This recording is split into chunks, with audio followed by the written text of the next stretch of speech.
Hello, hello, hello. Are you ready? Are you ready?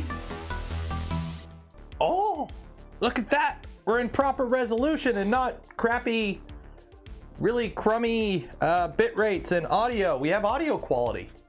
And I'm looking at the wrong spot constantly. As you can see, we are in the middle of moving stuff. Stuff's different. We fear change. It scares us. But yeah, Ermagerd, things have moved. I have so many Revos. Why do I have so many Revos? What is this for? Logitech. Okay, don't lose that. Table's all turned around. I know, and the camera's still in the same spot. I gotta fix the camera. This camera angle ain't gonna work. I gotta move the camera like out more. But I do have the overhead camera. That's not the right button. That's the right button. I do have the overhead camera. So we got this going, which is nice. So everything's kind of moving here. Because the garage is going to be a mess for like a week until hopefully Saturday. So I figure, you know what? We're just recapping Murph. So even though this room is a complete disaster right now, believe me, you don't want to see the floor. We'll just stream out here. We'll just stream out here today. Because we're just recapping Murph, basically. So yeah, messy workbench. Oh, it is really messy because I had to like rearrange, because I had all the monitors on this side and now they're on that side. And also we're gonna play Blue's Clues here, or not, Dora the Explorer. If you see a cam link, point it out, because somewhere on this desk there's a cam link, I think, and I don't know where I put it, and it's got me a little worried because I found one of them because I brought the one and I don't know where I put the other one. So I don't know if I like, oh, I'll put it here for a second and then I forgot where I put it. I have a feeling I did that. I have a feeling I like, oh, I'll just put it here for a second and then it's gone. So yeah, that's always good to know. So yeah, we're back from Murph. There hasn't been a stream in 2 days. I did try to stream at Murph twice. The Wi-Fi was, no, this is just a normal thumb drive. The Wi-Fi at Murph was spotty at best, and with my setup, it wouldn't brown out. Basically, it would just cut the stream, which I couldn't work with that. I would have to, so I tried relaunching the stream again, and then I tried the next day. Yeah. Also, my voice is still, I don't know if you can hear me. My voice is still pretty shot. I'm not able to project too well. My voice is kind of bleh. So, oh, you're a high flow. Okay. Where are you? You're a box. So I don't know how long we're going to go today. Hi, Steve. Which one are you? 1 mil. Cool. So we'll see how long we go. We're just basically recapping Murph. I've got a bunch of pictures and video. I don't know if I'm gonna, I should be able to do one video for Murph itself, but it's gonna be like an overview video, because everything that I would pretty much do a standalone video on, I've already done at Rocky Mountain or at Rapid, and I still have Rapid videos I gotta edit. So yeah, it looks like a USB flash drive. Here, let me show you the one. So this is the problem. I had both on the desk, and then I moved everything, and now I don't. So this is what a cam link looks like, and it says cam link on it. That was the one that was in the garage. I had the other one in here somewhere, and I don't know where I put it. And I'm hoping it didn't like fall on the ground and disappear. And no, I didn't put it in my pocket. So, by the X1 Carbon. No, that's a an SD card reader. I know, I saw that myself. So yeah. It was good. Yeah, it was good chat. Anyone who said hi, it was great talking. I'm not a huge, I don't know. It's always different in person. But it's always fun to meet and chat with everyone. You posted the manual. So that's one thing we got to do today. We got to print the Rook. So that means I got to get all the files for it, and we got to slice it all up. And if I'm not mistaken, there's really not a lot to the Rook. So I've got two choices here for color. I was going to go with this Sparkle Dark Orange ASA that I got from Sparta 3D. So this is a Sparkle Dark Orange ASA. I kind of like it. But technically the Rook's supposed to be printed in PLA, right? If I'm not mistaken. Well, I was chatting with CookieCAD, and they hooked at MRRF, and they hooked me up with the spool of this stuff, which is called Dual Unicorn. And I kind of want to use this now.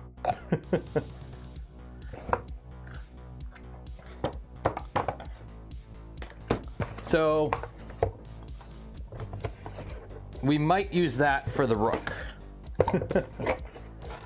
Go with the unicorn. That's what I'm thinking, and that was a very easy discussion. So let's actually download the files for this. So also, I'm going to be looking all over the place because my main one is here. So my main one is where my second one is, and it's all over the place. The only issue I'm worried about with silk is layer adhesion. So I probably honestly will do the ASA. It's layer adhesion with silk is always a little.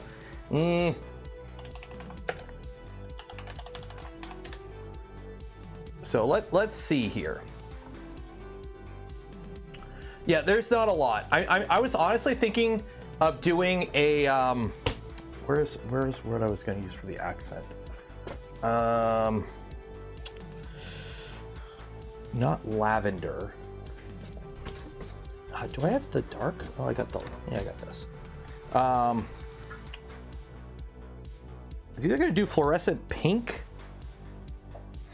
or, oh, here we go. That's what I was gonna use. There we go.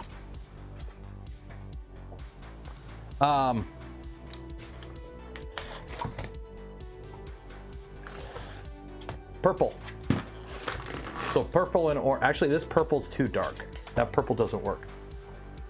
So, no, the cam link was in this room. The cam link that I have is the one I brought with me. That purple's too dark. Oh, this purple might. Are you PLA? You're ABS. Good. Sparkle orange and purple. Purple and orange. What goes good with orange? Purple and orange, or green. Well, I know ABS or ASA is fine. It's just kind of like designed with that in mind. Okay.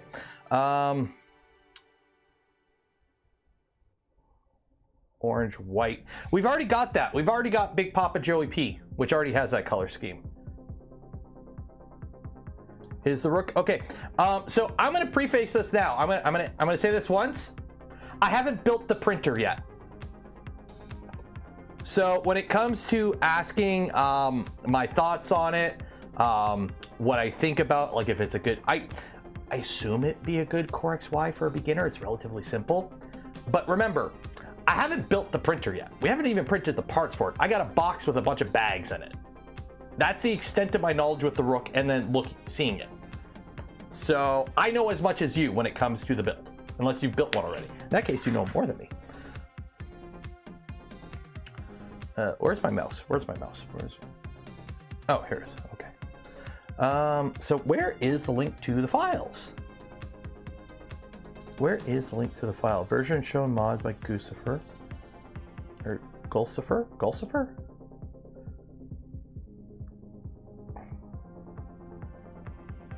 Okay, which is there like a GitHub link for this?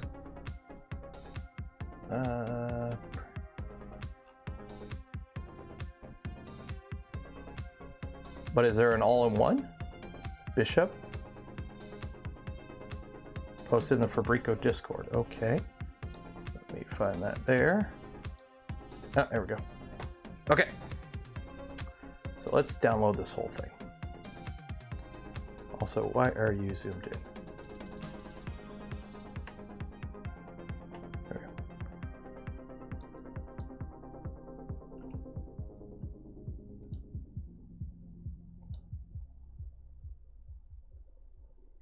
Okay.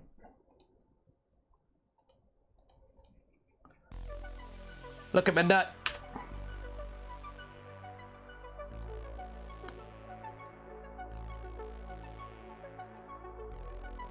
So this is everything. So there were test pieces, I believe, that I should be doing first. If I remember correctly, I remember seeing somebody was saying something about test pieces.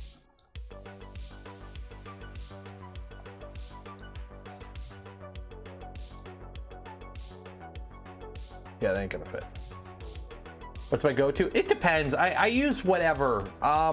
With the Vorons, I still tend to stick with Super Slicer because that's what I have set up for it.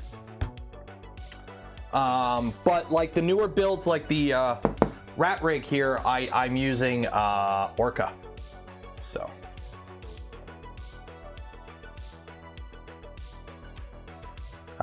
Test pieces. There are, because so the thing with the Rook, for those that have never built a Rook before, a lot of it is like press fit. So like these rods have to really fit well. Wow, I gotta recenter this camera. Where am I? Ooh. There I am. There we go. There I am. The rods that you see here are they fitting is critical for a lot of this. So you may have to fiddle with some of the sizing. So I thought there were test pieces though.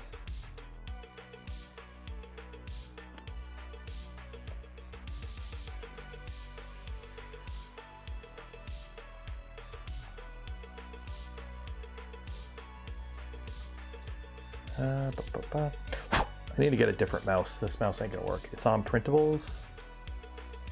Okay, does anyone have a link? If anyone could drop a link for it in the Discord. For the test pieces, that would be much appreciated. Tools on the thing. Okay, so let's take a look. Rook.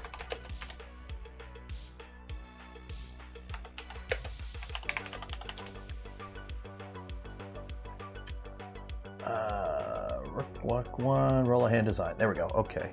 So, files, rookery, tools. There we go. Tolerance test. So, what I will do is we will print the tolerance test with this orange here and see what we get. Okay, so that's how we're gonna start. So I'm gonna use the orange ASA.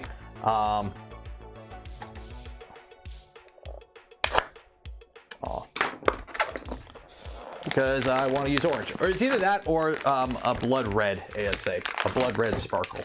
But I kind of like the bright orange. Oh yeah. Oh yeah.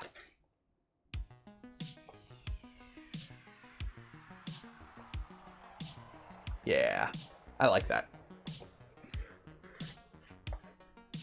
Make sure you scale it. Well, that's why we're doing the test print, to see how it turns out. And if it don't turn out well, then we'll fix it before we print all the parts. Oh, that's hot. That's the bed. Turn the bed up.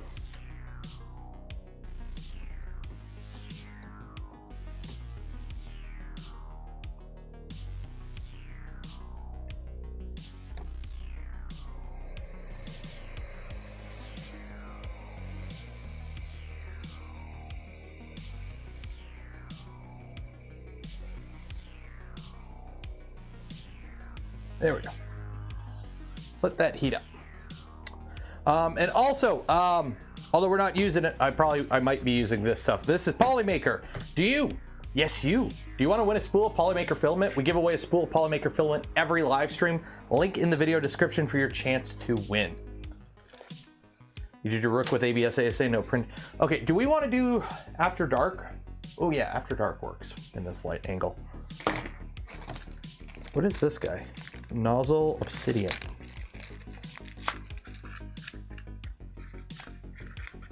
Ooh, Obsidian. You go in there. Link to GitHub in the Discord. Cheers. I've already downloaded all the files. There we go. Nice setup. It's a disaster right now. This setup is not anywhere near what I would call finished. We gotta move a bunch of stuff. Like this camera, I gotta fix the camera. This camera angle doesn't quite work. I gotta have it a little bit this way. We'll see, but I can't have it stick out too far because then it's actually in the way of the room. And the last thing we want is somebody bumping the camera. That would be bad.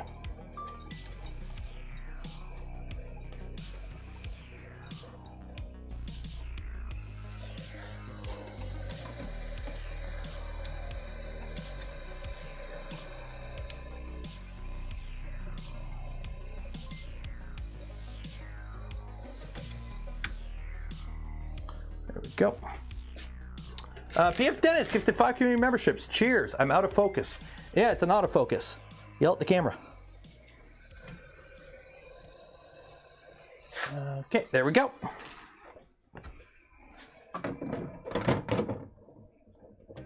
Cool. Okay, so I'm gonna print it at my normal settings right now and just see what we get, and then we'll go from there.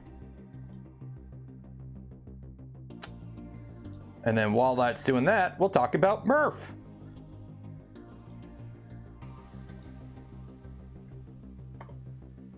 There we go.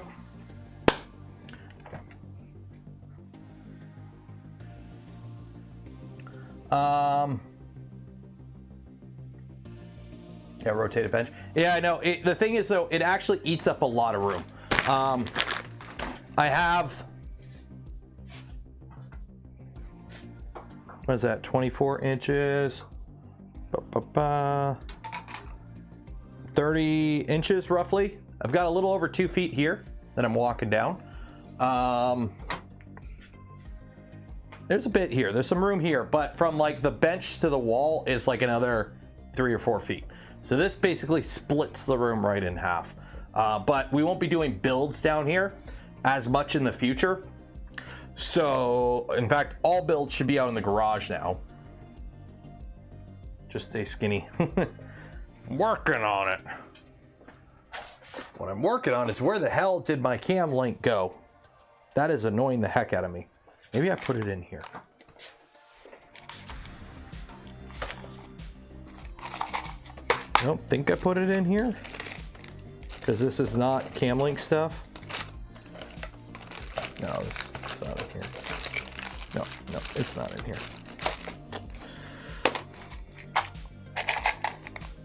No. I mean, it's cam link. It can't go too far. Don't think I threw it out. That would have been dumb.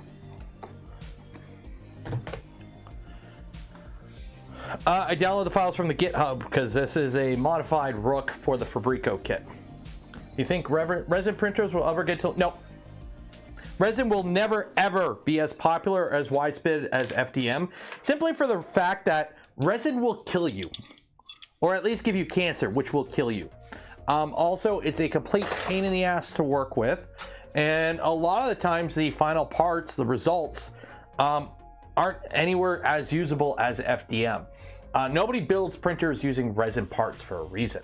And there are, you know, niche cases where somebody thinks they can do it and they try it, and it might work for a bit, but it never works as good as FDM. So.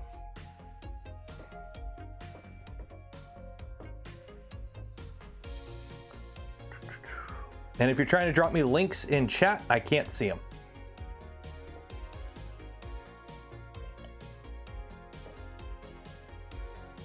because YouTube does not allow chat links. So that close that, that close that. There we go. So let's go over MRRF. MRRF. Where is, that's printing. Okay. Garage Reno, import, MRRF, view, large icons. Let me get rid of these because these have personal info. Delete. Cool. Okay. Good for minis. It is good for minis. Resin, here's the thing. Hi, do you like pissing off Games Workshop lawyers? Get into resin printing. Resin is great for that. Resin, don't get me wrong, resin does have its uses. However, more people will get more out of FDM. Resin is pretty niche. And also, it's an absolute pain in the ass to work with, and it will give you cancer. So yeah, I gotta swap this key out because that's the wrong key. Why do I have a Z instead of an A key? I would download a car. Me too.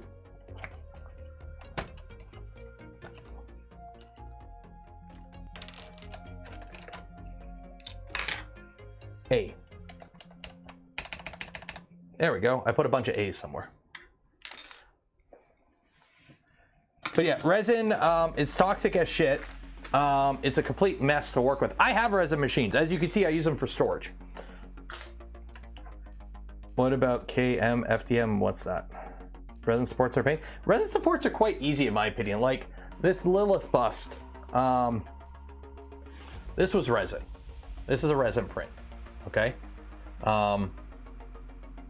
And I printed this, I want to say like this orientation. So all the supports were on the back and they just went and it peeled right off. They do leave like little marks though, oh man, getting used to this camera. They do leave little dimples and pop marks when you peel them off, but like, you know, being able to print in this quality kind of makes up for it. So, yeah.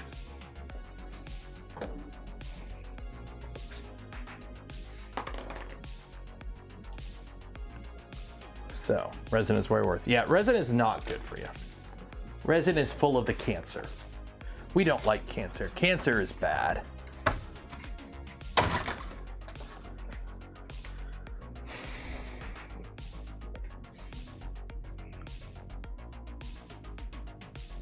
Cracked after a few months. Yeah, that's the problem with resin. Resin will crack pretty much. That seems to be the big problem with resin, is resin has a habit of cracking, especially when under stress, or as you know, under pressure too. How did I lose a cam link?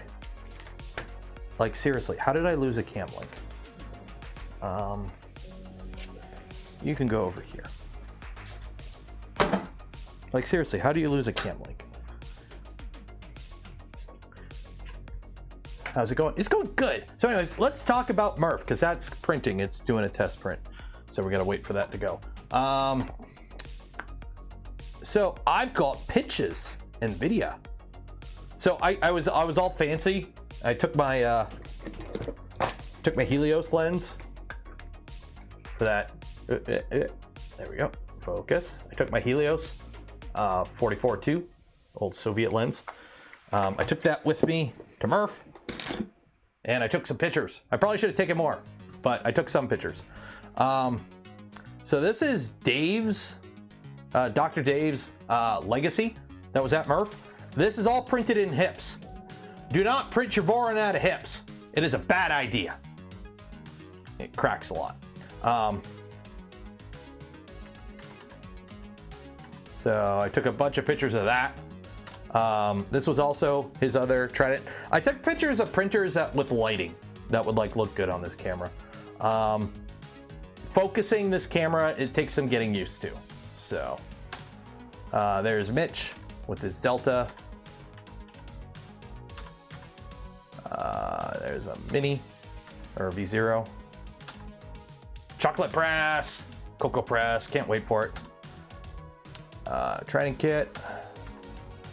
Ben Heck was there, and he brought his MakerBot. So I actually had a nice little chat with him. And it's funny because like he's he's content creator famous, but he's like old content creator famous. Like I remember watching a video of like him modding like an N64 into like a portable thing or something like that, like decade ago. So it was cool to talk to him. He's probably building a Voron now. This is a Annex K1, I believe. Oozebot. This was cool. This was like a printed boat for like D&D and stuff like that, minifigure stuff. Yolandi. If you've been to MRRF, you've seen Yolandi. Yolandi is creepy. That is all you need to know. This was cool because it all like lit up and everything. It was hard to capture the effect. The Polymaker. Some prints. Buddy had an Iron Man suit. I actually talked to the guy. Unfortunately, I didn't get his name or anything. Yeah, this was an Iron Man suit. He was wearing it, walking around. I got some video of it. A Rook, and then also the out of focus printer here is a Legacy, but it's like a Printers for Ants version of a Legacy. So it's like 6mm belt or 6mm rods. VZBot, or is this a 0G? That's a 0G. A bucket of duckies. Bucket of duckies. An R2 unit. Train. A spool of filament. Look at that Spoka though. Look at the Boka. And then another printer, another Voron. All the Vorons. And I think that's it for pictures. I took a lot of video. So I've already made one video. So I'm just gonna play this video because you guys will get a kick out of it.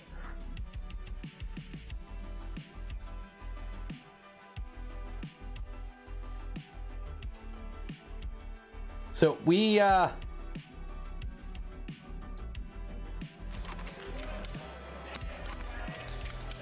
brought those Nerf guns, and then we shot at a tiny whoop with them, among other things. We'll get to that later.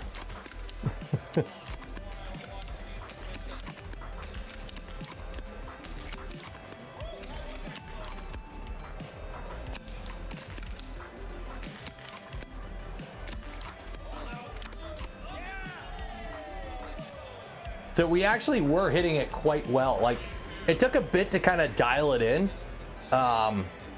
These things are stupid accurate though, but it's mostly just leading. Like they're accurate, but they're like within a foot accurate, like this distance. So it's kind of like when you're aiming at a little tiny whoop, it's kind of hard to be bang on.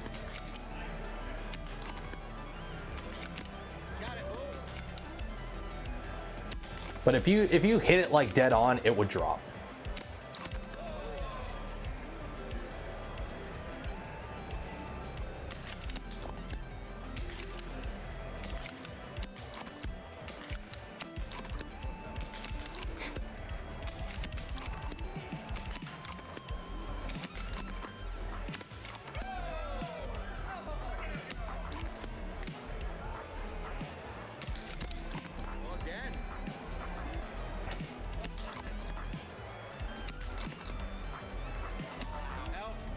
Yeah, the kid there, I thought he left, but I guess he went back and sat down, and then we knew tunnel vision. We didn't see him again.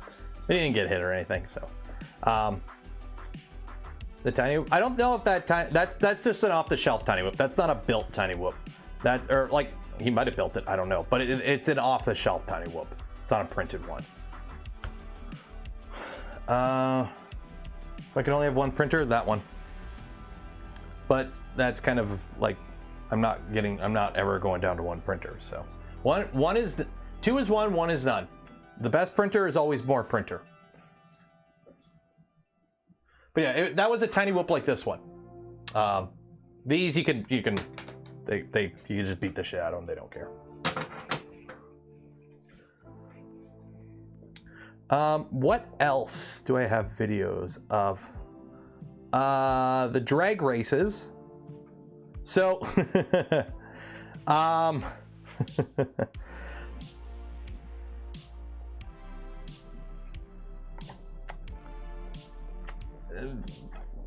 Voron Battlebot when, Voron Battlebot now.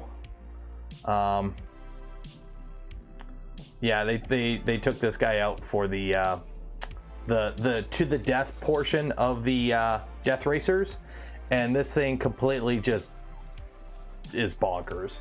This is a first robotics like chassis, like, you know, the high school first robotics. They built one and then they put a Voron on it, and it will print while it's doing this. It's not printing right now because I think they're having like brownout issues due to like a inverter or something, so they didn't try to, but it can print while it drives around, and it will it books yeah.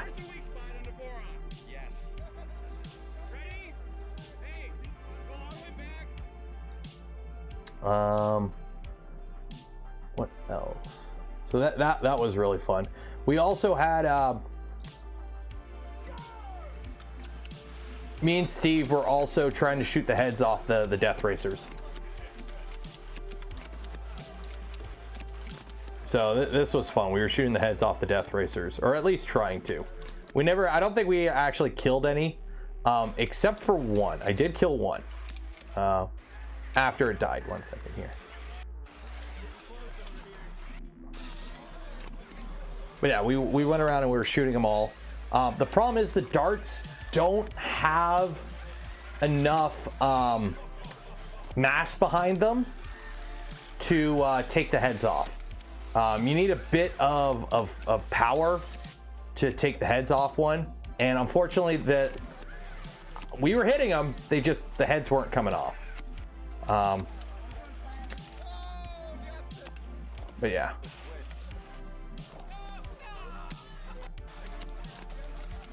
That one was nuts. That had this one here had a shoot, what's it called? They had like the wheels that are Omni wheels, I think it was.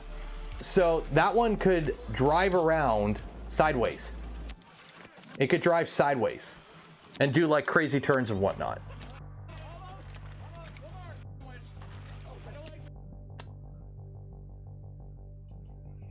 How's that print coming? Oh, it's coming good. Yeah, so this one could turn like sideways and whatnot. Yeah, you could see it doing that there. It had Omni wheels, which was nuts. But it ended up like splitting in half, and I had to go finish it off.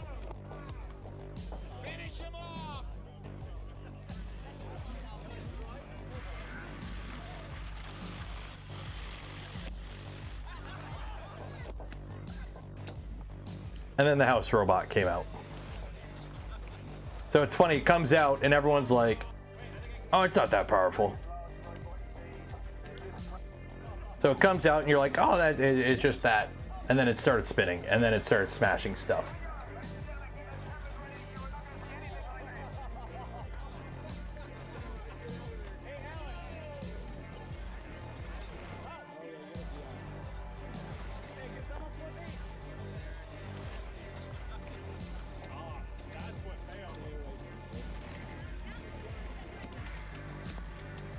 And Steve trying to take it out. There are a few darts in it. Oh, Sam's there. Hey, Sam.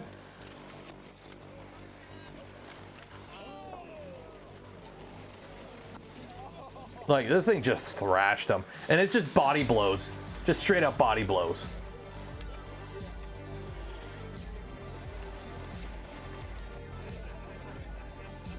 So, the problem was people kept like walking in because they were like, they would throw a tread and they would walk in there. It's like, no, you have to stay away from that thing. That thing will kneecap you. Oh, here's the Iron Man guy. Here's the Iron Man guy.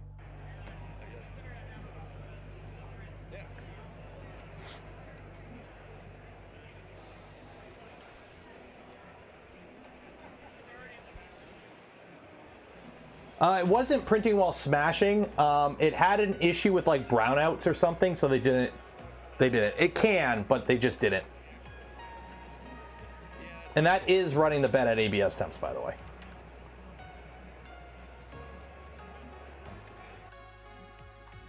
So seeing that, I really want to finish my Mando suit now.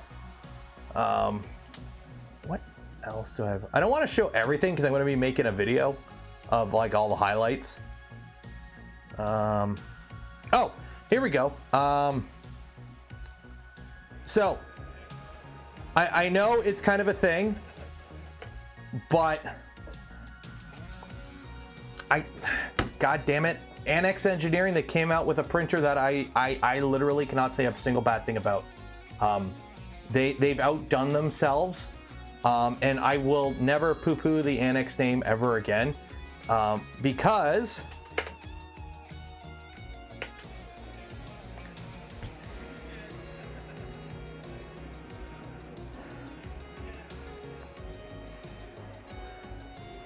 mental being mental, clipperized the pancake bot.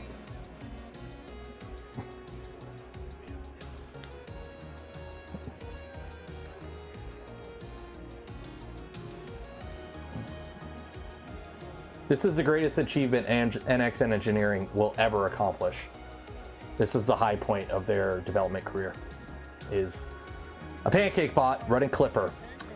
And they did PID tune the bed. So the griddle bed is actually controlled by the printer. It's PID tuned with the 25 amp SSR that is screaming hot.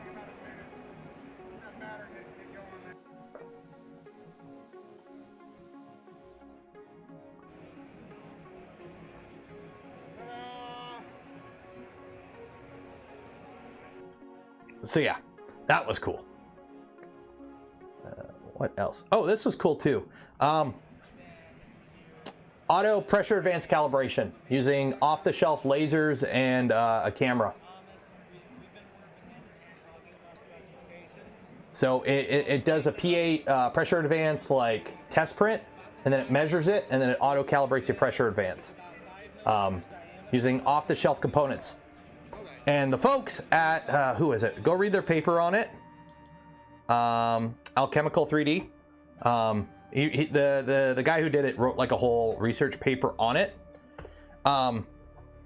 It's kind of the same thing another printer uses, but they don't call it LiDAR because it's not LiDAR. And it's open source, and it uses off-the-shelf components. So, and it works with Clipper. Yeah, it was a college project of his. So Costco uses Costco has a pizza printer.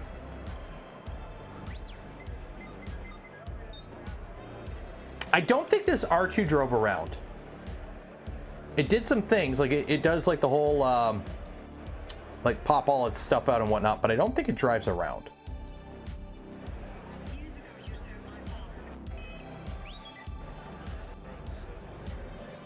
Yeah, I don't think this one was driving around at all.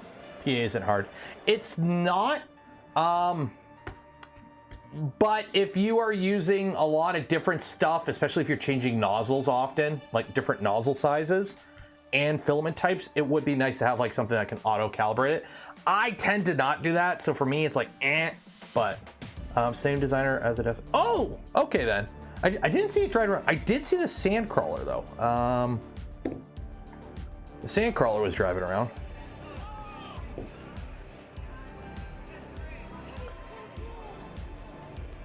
So this one was driving around.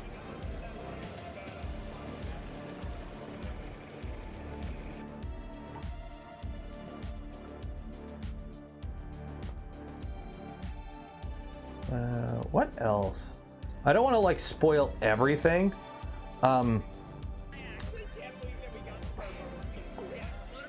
The joy of Murph is after 6 p.m. on Saturday when they kick the public out and everyone starts enjoying libations, and then they get the idea, hey, let's take the chocolate printer and stay up till midnight modifying it and hacking it and getting it to the point where you could print you could print with it.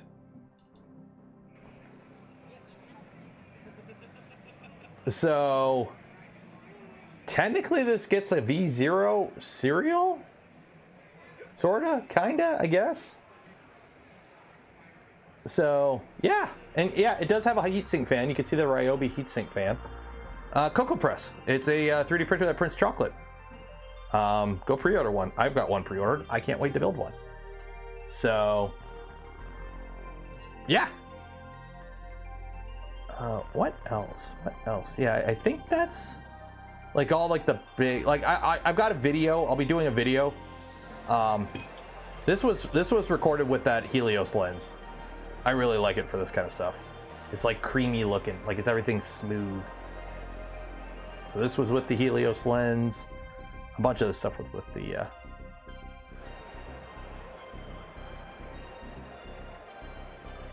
just playing around with it.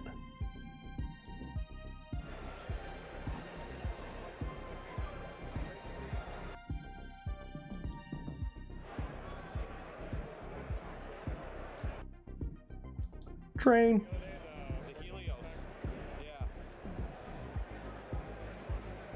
So that was fun. That was fun.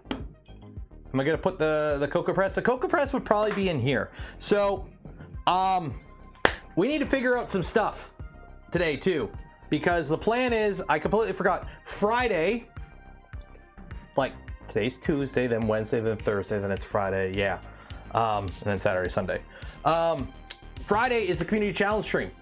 So if you haven't had the chance, enter the Discord, link in the description, go to the community challenge channel. It's at the bottom there. Enter for your chance. We do a contest every month. Chance to win some Only Benchies merch like this hat, Polymaker filament, and all you have to do is print something summer related and post a picture of it or a short video, and you can win something. So you're printing stuff already. Print something summer related and enter it. So that stream will be in here. Okay. Saturday's stream, we start the Rook build in the garage. Y'all know how quality is in the garage. We need to fix that. So I'm either going to bring my streaming setup into the garage, like bring the computer and all that out there, or I'm gonna have to build a computer before this weekend and get some monitors. Because I was smart. I'm like, hey, I need a computer monitor. I'm gonna go to Value Village. I don't know if Americans have Value Village, but it's basically like a Goodwill type thing where people like donate stuff and then they sell it for money, essentially, and then they donate the money. I think it's like non-profit or something. Anyways, TLDR, I went there yesterday. Hey, computer monitors, cheap, right? $15 Dell monitor. Yeah, there's a reason it's a $15 Dell monitor. Shit. that yellow stripe ain't part of the background. So I'm kind of looking at right now. Somebody was nice enough to drop off. I got a video card and I got a power supply. I have a case. Aha. I've got a case. Hopefully I got everything I need for this case. Let me double check. I think I have everything I need. Yeah, I've got a case. What I need is a power supply, or correction. What I need is a motherboard, a CPU, RAM, and like an NVMe drive.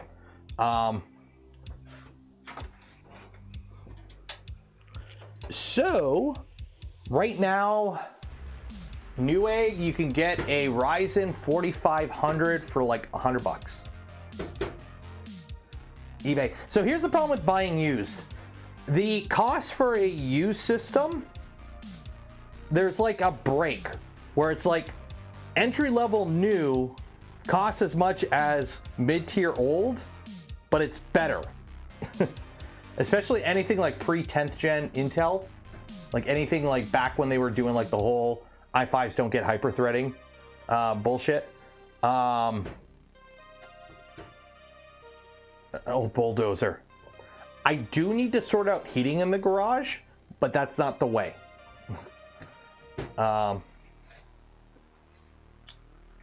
Could have brought some RAM is cheap. It's like 40 bucks for 16 gigs of DDR2 RAM. RAM went down in price. So I've got it all in my cart right now. A 6700. The problem with the 6700K and 2700K is it's a dead end platform. So that also means you need old RAM. You need DDR2 RAM. It's like an i3 12100 will blow them out of the water for 100 bucks. And you also get modern, you know, USB 3.0, USB-C, PCI Express 4. Like, you get the modern stuff. So yeah. Go AMD. I might, so it's either an i3 12100U or F, which is, I'm probably gonna go with the Ryzen though, because that's a 6-core. Ryzen 4500 and a B450 motherboard. Should have hit up a Micro Center. I looked online, the deals weren't great. It's also AM4, it's also dead platform. That is true, however, it's only one generation dead. And also you could put up to a 5800X3D in there, which is a banging CPU still. All my current computers are AM4. Main computer is a 3950. This computer is a 3700X. My unrated server is a 3100. Every platform is dead 2 years after you buy it. So at least you can still buy it new, and it has modern stuff. And I think you just don't get PCI Express 5. Are they on 5 already? I don't know. So yeah, I might buy that. And it's like 300 bucks, and then I get everything I need, and then we build it. So I'm probably gonna do that. Hopefully it gets here before this weekend though. That's why I also need to find the other cam link, damn it. I wish I knew where the cam link went. So that print's done.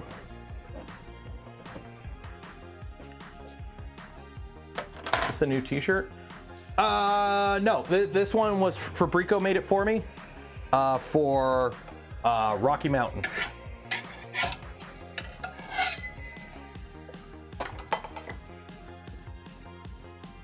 Orange. I need to get my box of parts. I'll be back in a second. Also,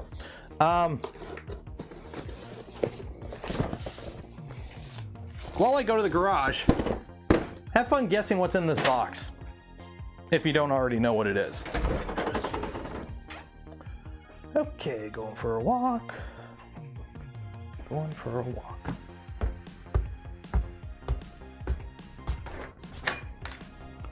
Do, do, do.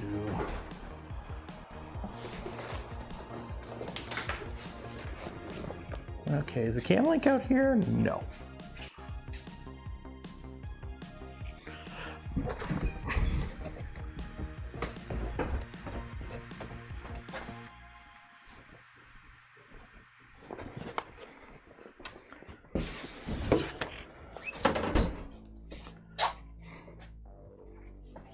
I don't think I have any info. There we go.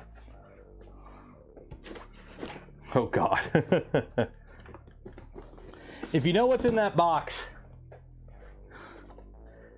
you know. Micro Center. I don't live near a Micro Center. If I wanted to go to the Micro Center, I had an idea to go visit the one in Detroit, but it would have been like way out of my way to go there because it's not like on the way home for me, or it's not on like the normal way home. So I didn't go.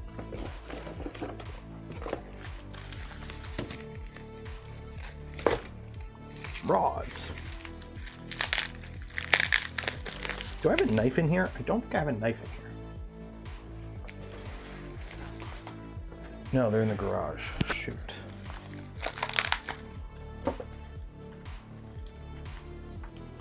I hate to always calibrate my clipper. I can slap one of the things on that. You shouldn't have to calibrate your Z offset. It should be a one or done thing. Your Z offset should be the same, and then it just does a bend mesh on before the print. Would Cleveland been on the way home? No. I was pretty much all Michigan the whole time.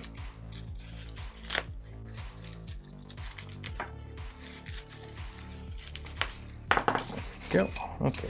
So, how does this work? The rod's got to go in. That is too tight.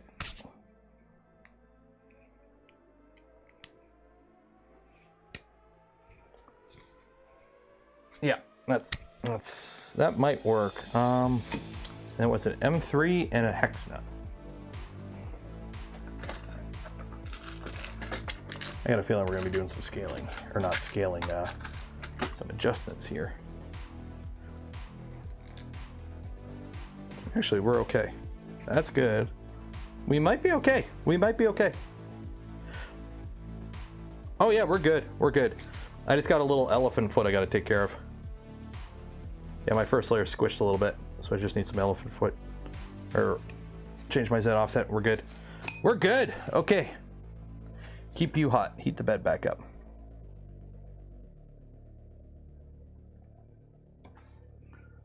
We're good. We're good. What slicer am I currently using? Yes. Depends on the printer. Some I use Super Slicer, some I use Orca Slicer, some I use Prusa Slicer.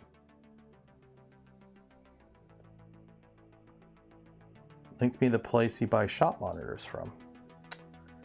Bauer Systems. Is that in Canada? Ooh, they are in Canada. They actually are in Canada. Okay, let's see what they got. Products.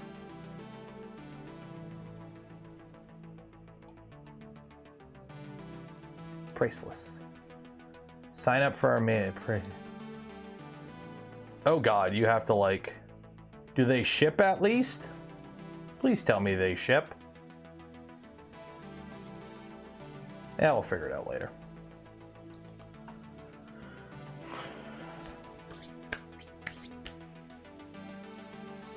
Is it running tap? Yeah, it's also my Z offset's too low, and I'm printing way too hot because this is that stuff, and I need to play with my temps. So 1 second here.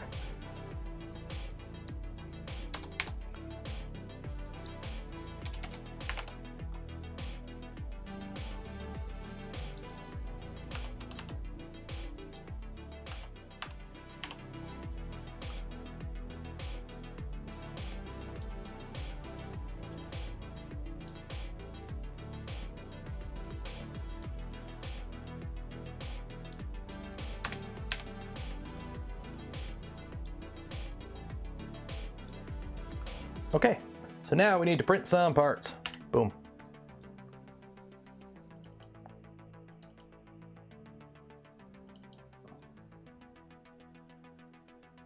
Bed support.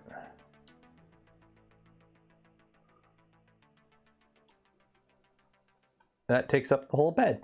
Okay, it looks like we're doing the whole print one thing at a time bullshit, because that takes up the whole bed, and I only have one of this orange. Let me take a look at a Rook.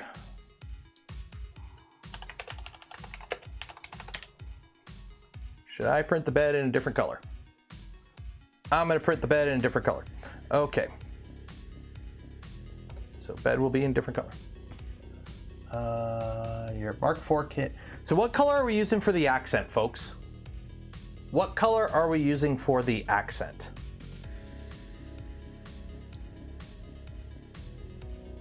What color are we using for the accent? Hot pink. I mean, I do have hot pink. Like, I do have hot pink. Black. I actually don't have black. I gotta buy more black.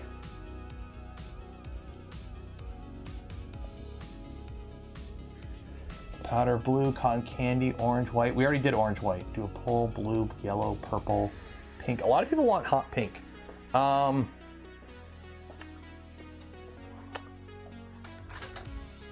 That's PLA. That's also PLA. Where's my pink? Is this pink? Is this ABS? Sparkle fluorescent pink.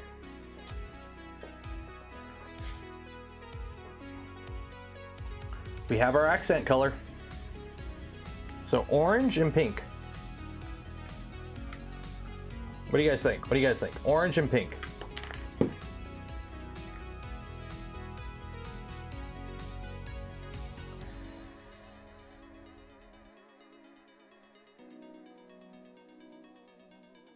There we go. Or green. I do have sparkle green. I do have a nice sparkle green.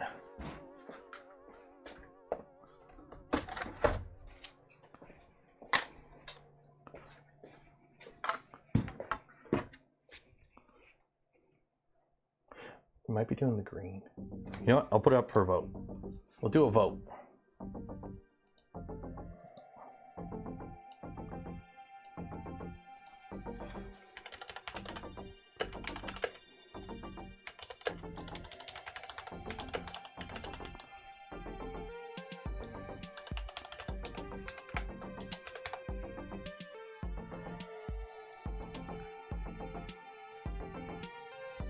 So it's going to be one of these two.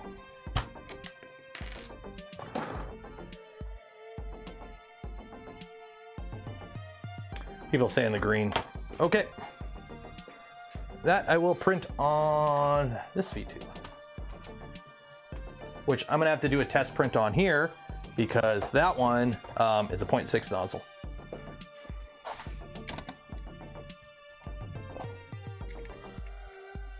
And I got to get the filament out of there. Printers, LDO V2. Let's turn the lights on. Case light. There we go. Okay, so bed 100. Oh, extruder 240. Bed 100. There we go. Yep, we're doing carrot. We're doing the carrot. We're doing a carrot. Doing a carrot. Orange and green.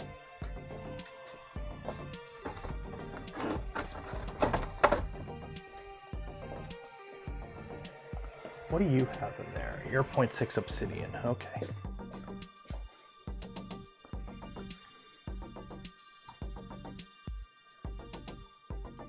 Don't worry, we got a lot of builds coming up in the future. We'll be doing a hot pink printer at one point. Believe that. Because why not? Plus it makes some people angry and I love that. Okay, you're done as a spool. Where'd I put that?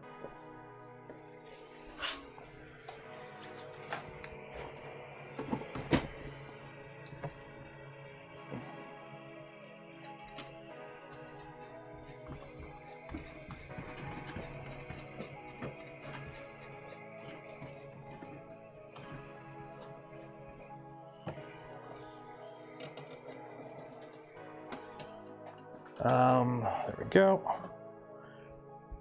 Do you annex K3 in hot pink? That's the plan, actually.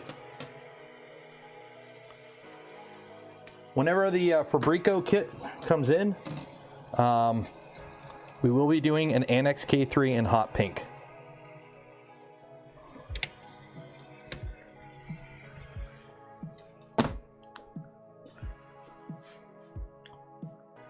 Okay, so turn you off. Okay, so that is that. I'm going to print this with a brim because that is a big piece. I am printing it with Voron settings, so that's the top frame. So everything else is accent. Gantry, that's all at bottom frame. Skirts ain't gonna fit, bed support. We'll do the thumb wheels in here. There we go. No, go in the center. There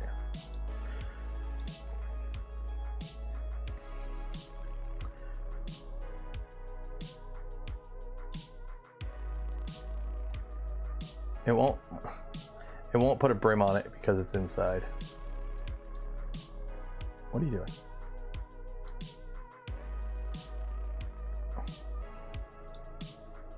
Yeah. Print settings. Brim. Brim. Is there a way to do brim inside holes? There we go. Oh, brim per object. There we go. What the heck? Where did that come from? Control Z, Control Z. What are you doing?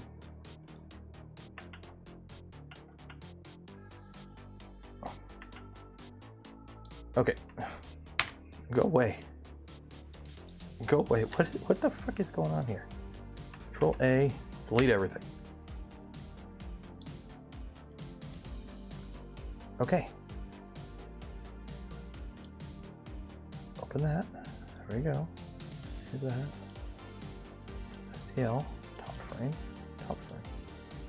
There we go. Slice.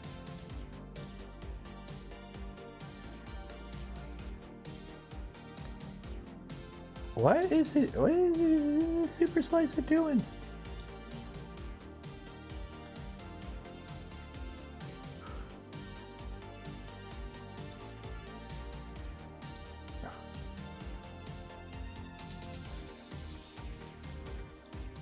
What is going on with you, Super Slicer? Okay.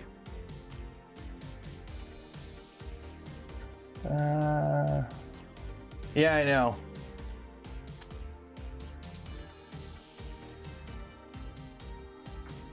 Yeah, we'll just hope these parts don't pop off. Simple as that.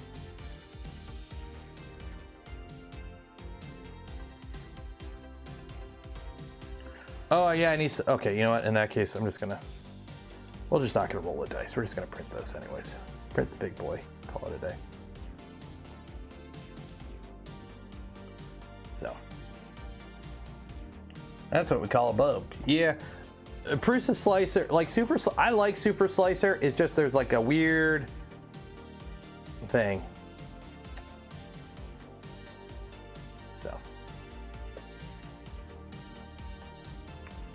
So we got to do this, and then we got to print the test piece again on that guy, because that's got a 0.6 nozzle. Export G code, save. Okay. Upload in. Oh, no, not that printer. Printer's that printer. There we go. Upload and print. Top. There we go. Okay. So that should be printing on this guy. Now,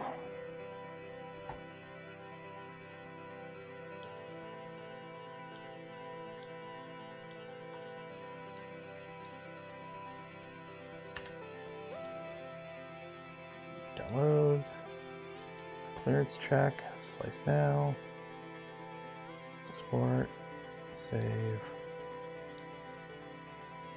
upload and print. There we go. Now we check that one. Yay! Now we wait for more to print. So.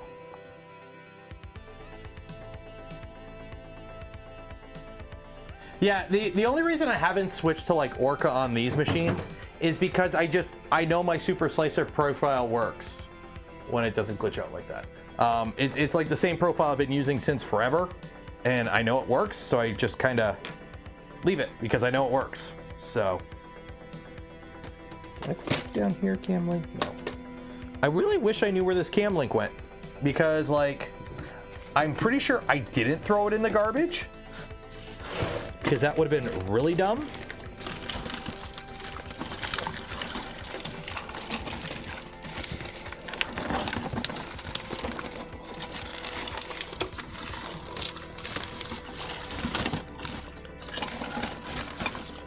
I'm pretty sure I'm not that dumb.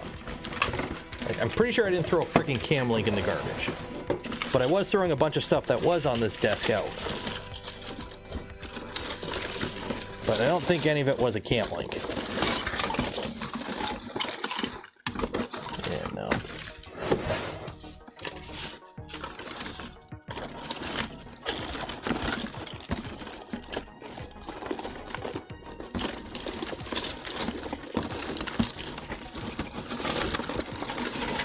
Yeah, I don't see a cam link. Okay, so it's not in the garbage.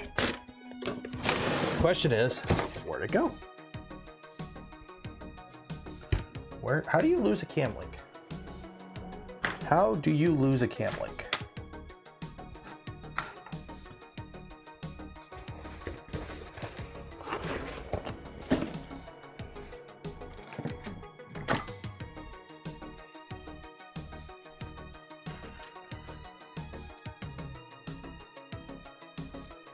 I doubt it's in the garbage.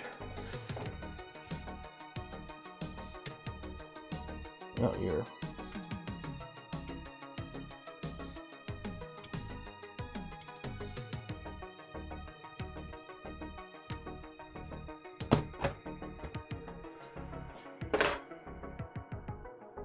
Like, I know it's around here somewhere. I just don't know where.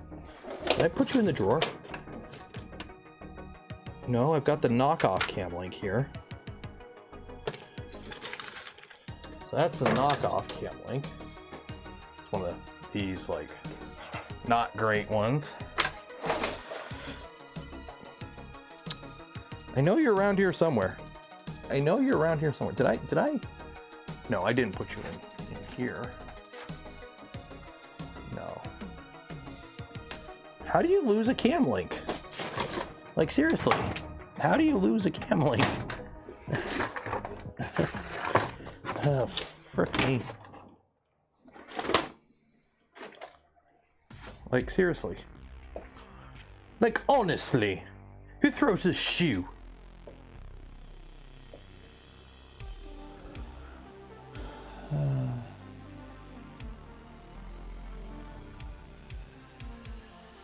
No, I don't use cam links in this room. The reason I have 2 cam links is because I used to use cam links, and then I got the whatchamacallit, the Cam Link Pro USB or PCI Express hub. So I stopped using the cam links. But now with the trying to sort out the garage setup, I'm like, oh, I'll use the cam links for now until the whatchamacallit goes on sale, the PCI Express capture card. Because that's what I'm going to use in the long run, is that PCI Express capture card. But it's not worth buying unless it's on sale. But it's not on sale right now.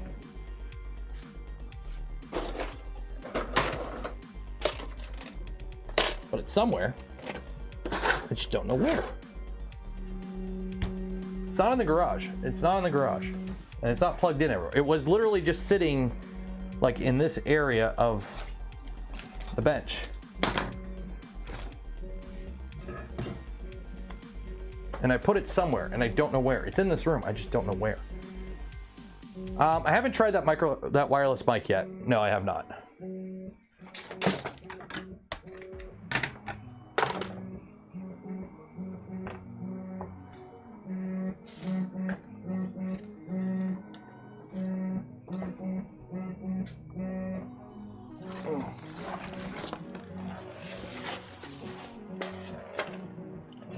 Nope.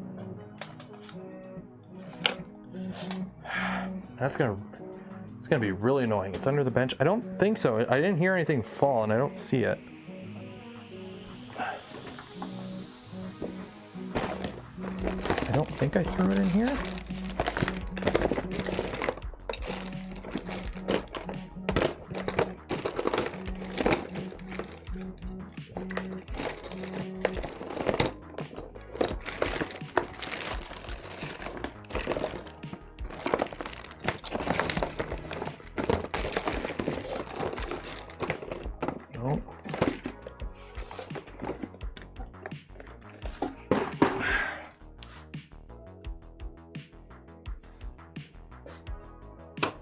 Am I getting a call? Am I? No. Just, how do you lose a cam link? How do you lose a cam link?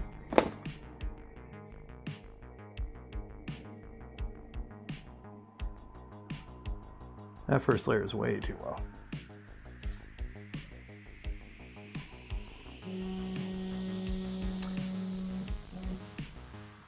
I know the cam link, the fact that they're black and they look like a thumb drive is kind of dangerous, honestly. I'm just wondering where the hell I put it. Like, it couldn't have gone far. It couldn't have gone far.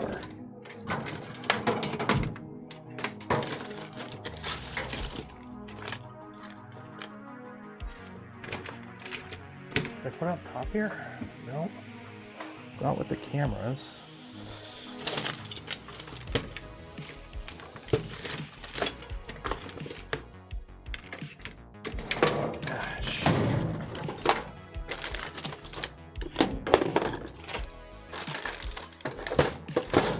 Found a hammer. Hammer's always good. Nope.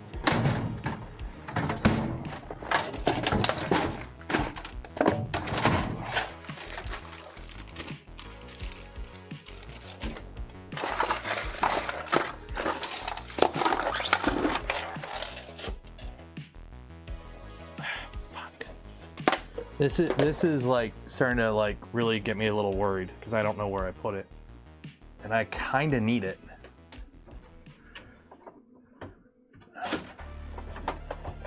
No. How do you lose a cam link? Like seriously, it was sitting on my desk earlier today. Like I had them both, and I'm like, okay, don't lose them, and now I've lost one. What the frick? Ugh. Top drawer husky. Actually, shoot, did I put it in the... I did! Yay! Found it! I put it in the Kennedy. I had it on the Kennedy that I had here that I took off. Keep it secret. Keep it safe. Found it. Yeah, I put it in the Kennedy here. There we go.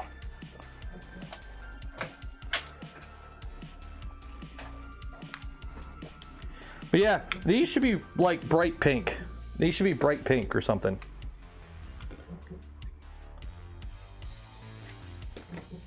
Yeah, because like that's it. That's a cam link. All it does is you plug HDMI in, and you plug it in your computer, and turns your camera into a webcam. Paint it.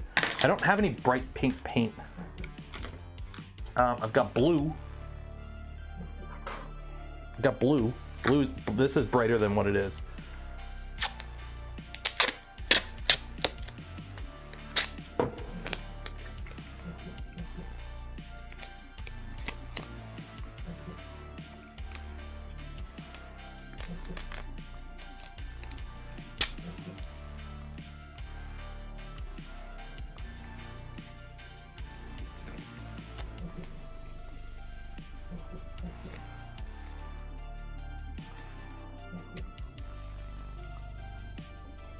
There we go. Cam links, don't lose these.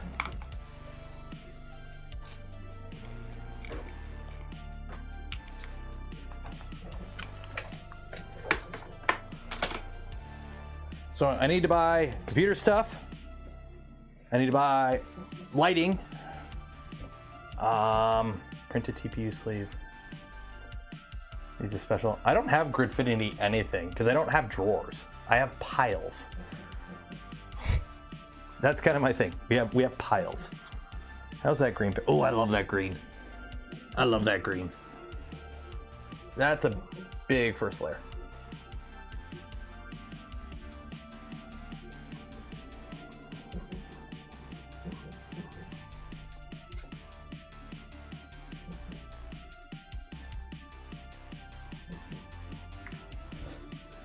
Cam link. Well, I know what they are. I just had to find them. Piles go away when you put them in buckets. Exactly. All the buckets is.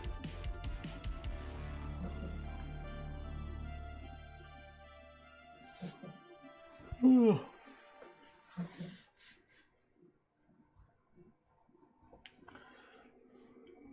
else type one number? Kyle, if that's your entry, that's wrong. And if you get drawn, that's the disqualifier. What's your favorite daily driver printer? Whatever one has filament in it. Whatever one has filament that I need, or in the color I need.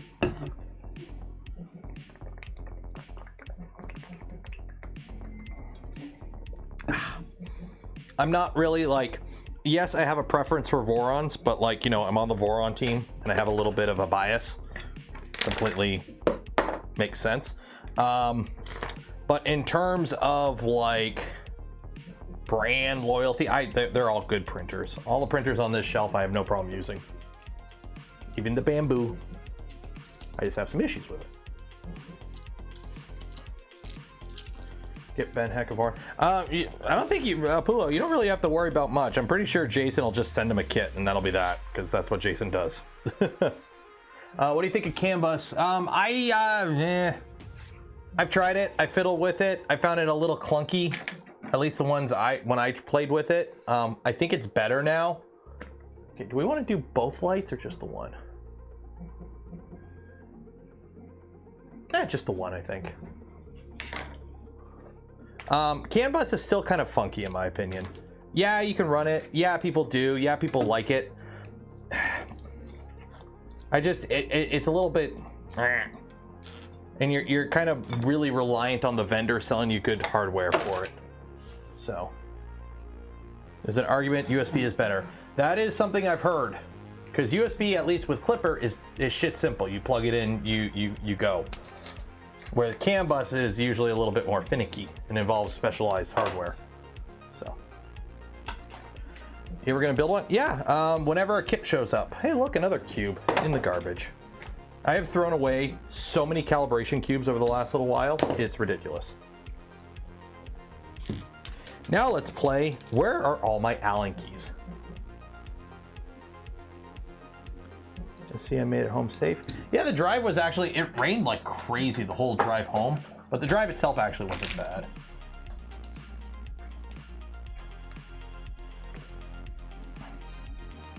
CAN bus about simplicity. USB is pretty simple as is too.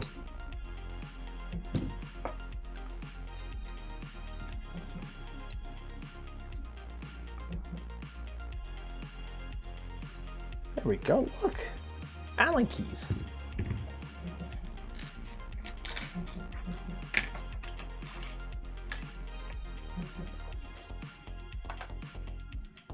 Space gray frame, black primary, natural accent. That would be nice. That's actually kind of nice. Yeah, all the cable. Well, the new USB standards with power delivery have no problem getting power, and it's just USB-C cable at that point. Although you need a USB-C cable that's rated for the movements you're going to be doing.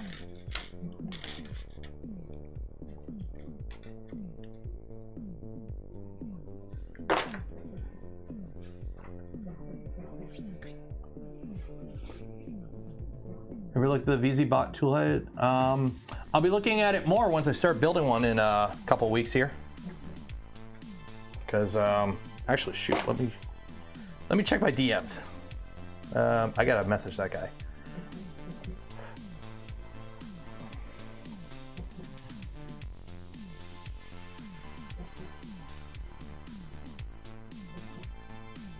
How's this coming along? We good? We good. How's that coming along? We good? We good.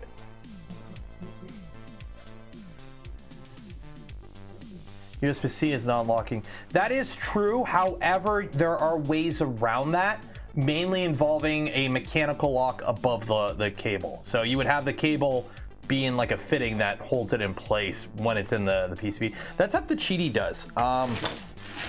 Let me go grab the Cheaty.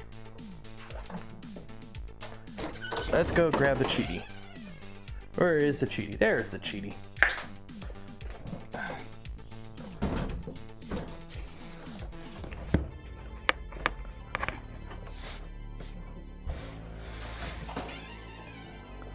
There we go.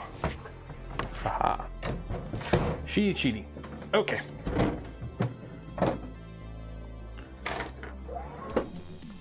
So I'm gonna need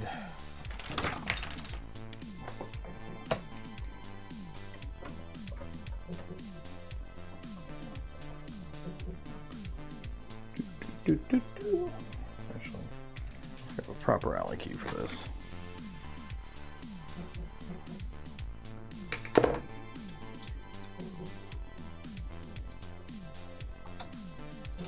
Also, manufacturers, just because you think it's a bright idea to use self-tappers into plastic to hold your tool head together, don't do it. That means it'll eventually wear out and then you can't put it together anymore. Am I satisfied with the Anycubics? No idea. I don't have any Anycubic printers. The only Anycubic I have is the resin ones, which they're fine. Like most entry-level resins, they're very much dissimilar.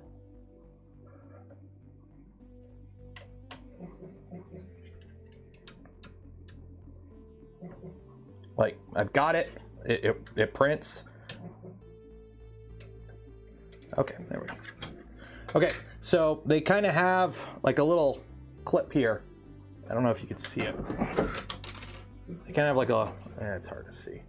They got like a little clip above it that when you put this on, it kind of squishes it into place and holds it. So it's not locking, but it's a 90 degree, and when you have the cover plate on, it ain't coming out. So that's how the Cheaty tool head does it.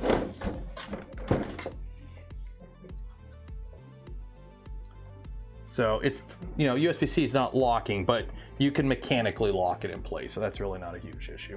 Ooh, I'm really dark. Oh, the white balance. That's what it is. Come to form next. Probably not. I would like to go to form next. So if you own a company and want to sponsor me, let me know.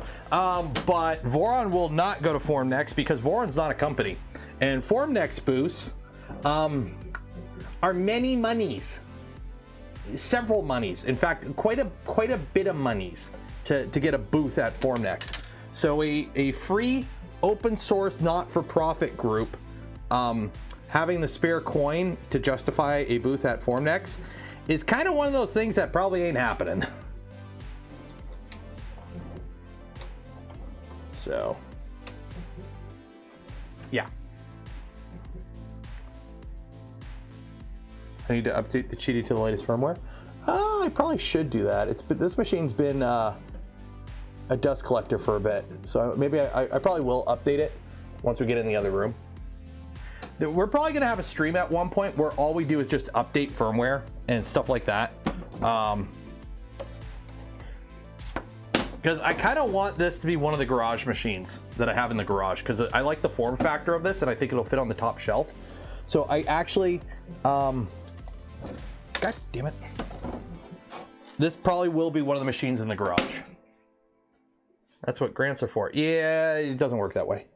Also, we don't really have anything to show off. That, you know, there'd be no point. Formnext is not the show for Vorons.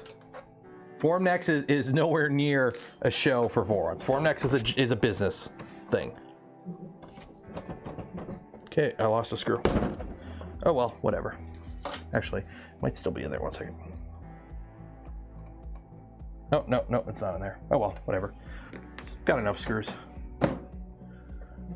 But yeah, I really like this form factor, so I kind of hope Cheaty unfucks their firmware on it. So, do I attend the Creality Creator Fest? It was called the Share Fest, and no, I went to the brewery with some cool folks. Have I considered building a Millennium mill? Yes. I know LDO is working on a kit, last I checked, so we'll probably be waiting on that. Went up to the Ultimaker kit. It's been acquired. It's on its way. I can't wait. The latest firmware has camp and a less mess UI. You know what? Let's screw it. Do I have power in here? Have I sorted out power yet? Ugh. Oh my, ah!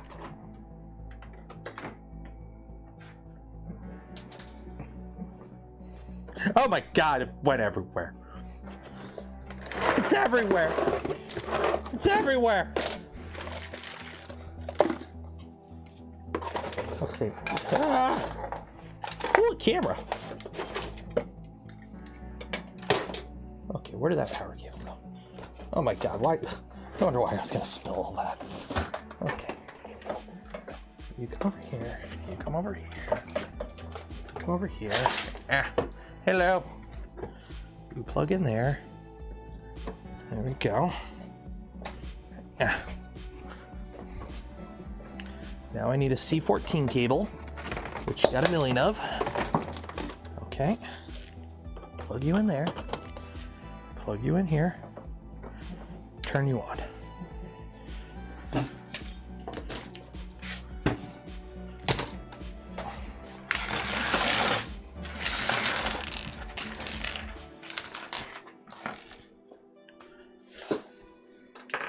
Did the mess get bigger?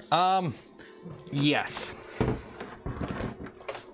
Because there was a bin under there, and that bin was under there, and now it's no longer under there. It's over there. It's over there. Let's turn the lights back on because I'm getting okay. Booting up, please wait. Okay, so how do I update Cheaty? Cheaty X Smart 3. Do I need a thumb drive for this? I think I need a thumb drive for this.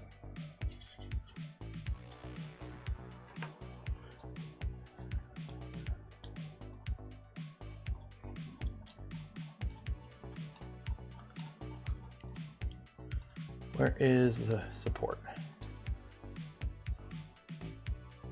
Software and firmware.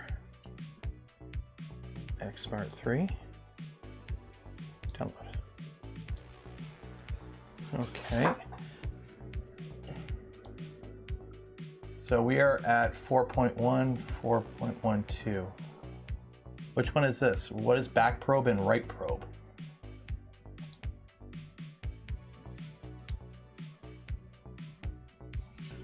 I've got, what?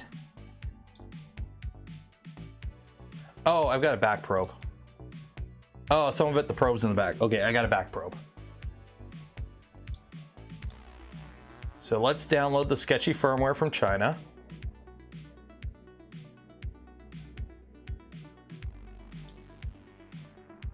Okay. Extract all.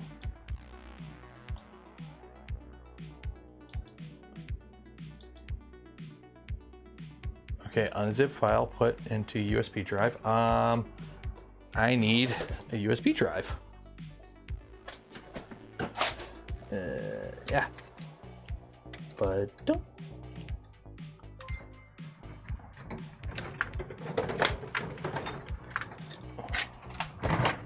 Oh, wait, I got an extension here. There we go. Okay. Does that pop up? I don't know. Did that pop up on my desktop? Sal Mall, 99, booze money. Thank you. Okay. But yeah, I did not go to the Creality Share Fest. I don't know if I was invited or it was like an open thing. I just didn't go. I'd rather.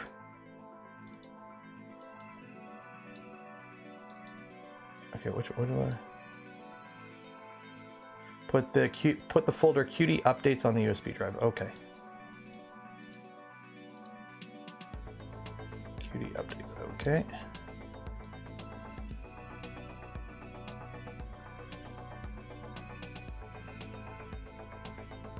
Looking for that. Brian, don't ask people for stuff. Ask again, you're banned.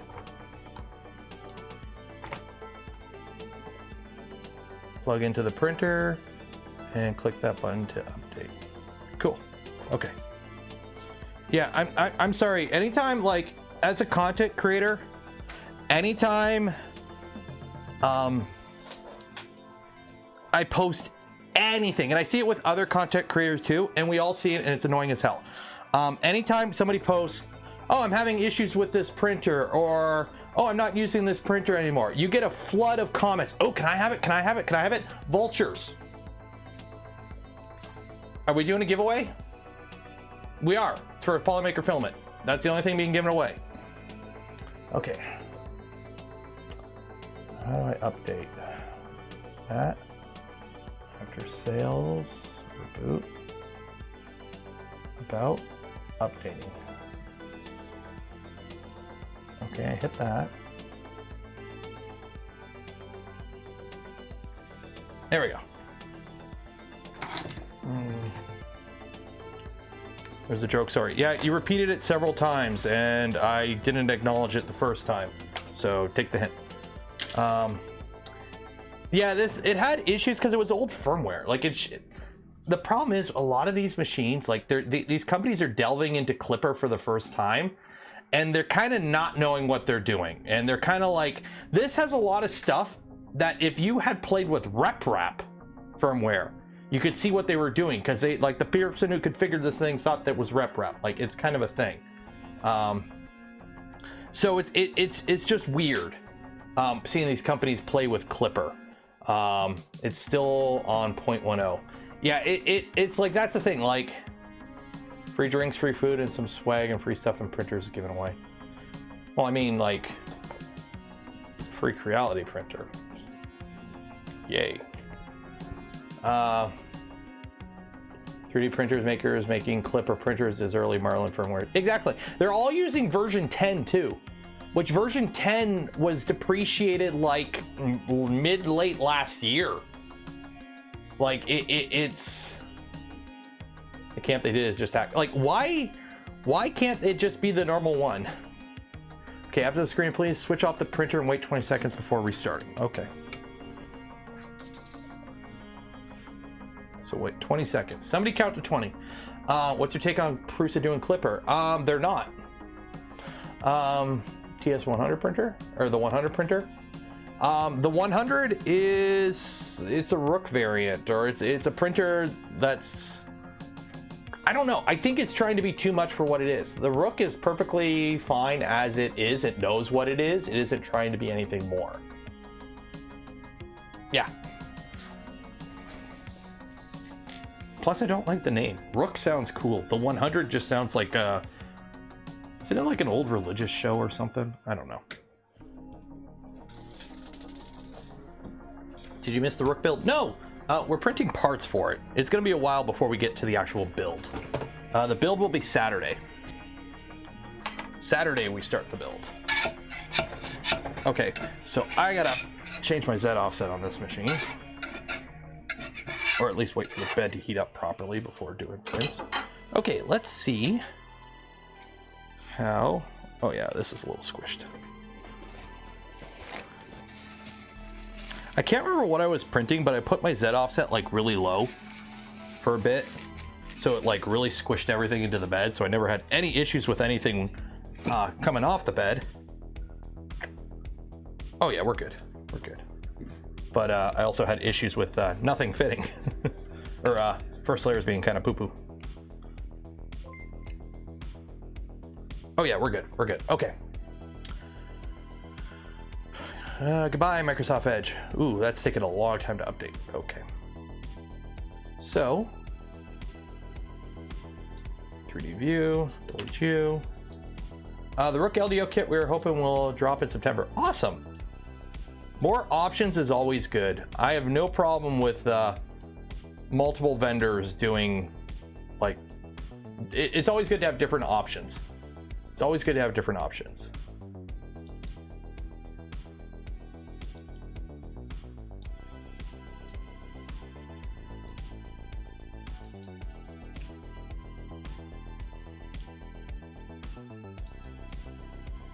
Are these all gonna fit?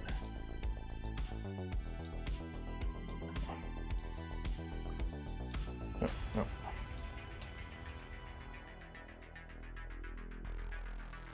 Back left foot. There we go. Okay.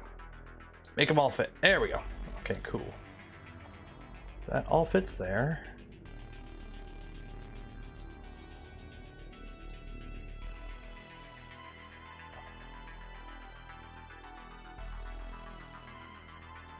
There we go.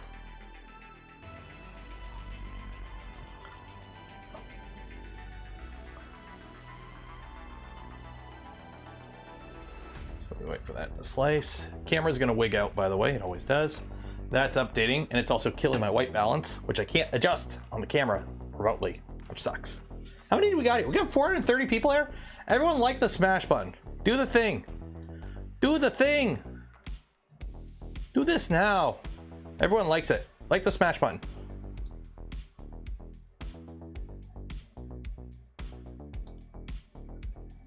Sport cheat code, save. And also, don't forget to enter for your chance to win some Polymaker filament. Link in the video description. And then also, while you're down there, join the Discord. The community challenge will be taking place in on Friday. So if you haven't had your chance to enter to win, do this now.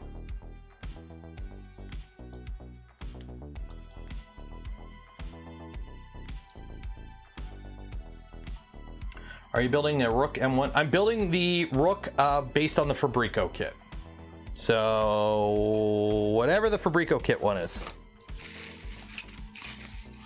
which I think is just like a base one with a few mods.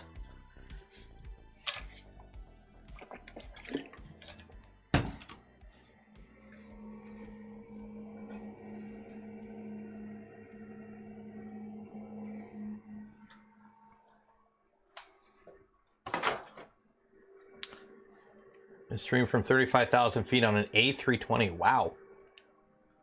Nero isn't as clear at 240p. No, I stream at 1440p, so you can crank that up a bit and get a little bit more resolution. Stat holiday challenge. When is the holiday? Is Friday the holiday? When's Canada Day? I know it's July 1st, but Friday's the holiday. Yeah, Friday's the holiday. There we go. I don't know. To be honest, I'm a YouTuber. Every day's a holiday. Not really, but.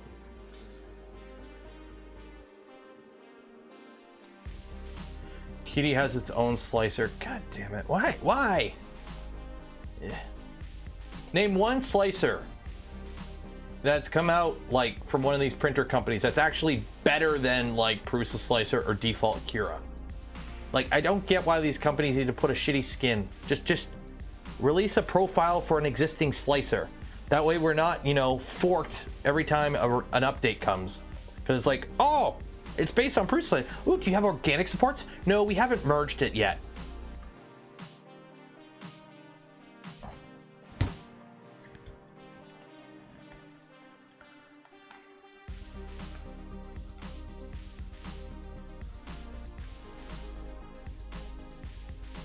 We'll learn from Tico. Speaking of Tico, you guys want me to, let's unbox it.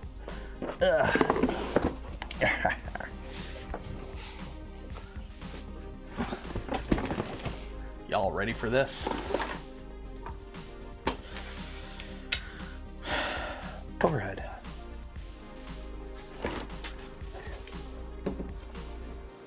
So we've got power supply, AC adapter, output 12 volts, 2.5 amps.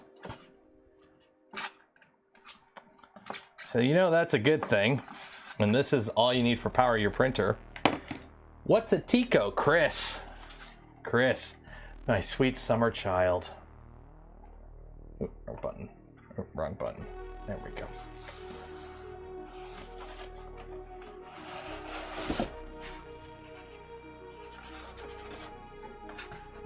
That's a Tico.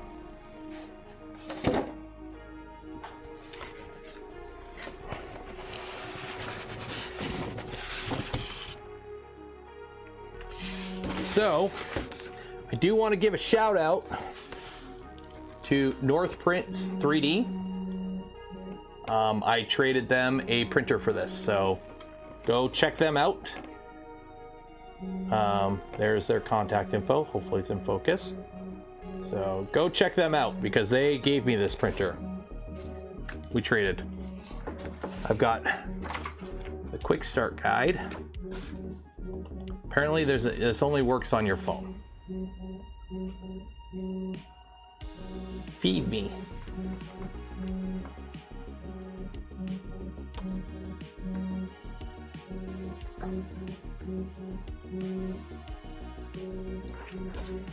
I also have a CD. I have no way to read. Is this a CD? Oh no, that's not a CD. Safety and compatibility. Is there a sticker? Oh, here you go. Exclusive Kickstarter backer benefits. No, this is not the one at the show. This was a different one. Thank you. We appreciate you for backing Tico. I wish there was a sticker in here.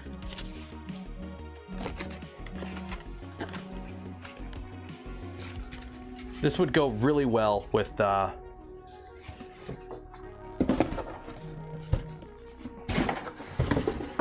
Ultimaker.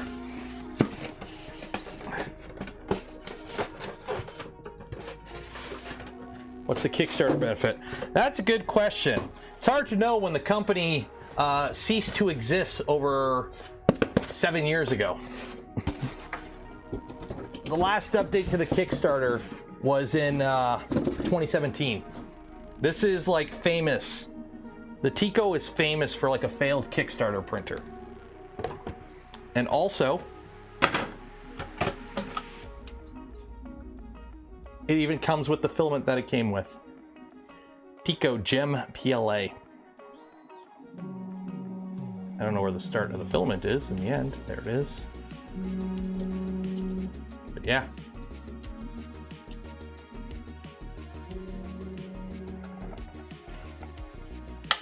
And no, it doesn't spin. You just kind of have to hope that it pivots. How do you get a print out of the Tico? Well, as the obsidian.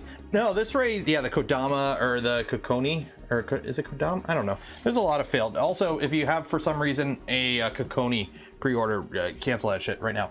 How do you get your print out of here? It's a sealed up thing. Well, when you're done printing, you just pick the printer up and it prints on this. And there's your, oop, good thing I didn't drop that. There's the guts of it. This thing looks clean. This thing actually wasn't used much, I don't think. So you have brushless motors instead of steppers, and they ride on a rack and pinion. No fans? No fans. You have a hot end that's pretty much a 3D pen hot end. I don't think this thing has ever like... It's got like a new printer smell. I don't know how much this is printed. I have no idea how much this is printed, but I don't think it's a lot. It's powered up. We are gonna do this on a live stream. We actually will do this all on a live stream.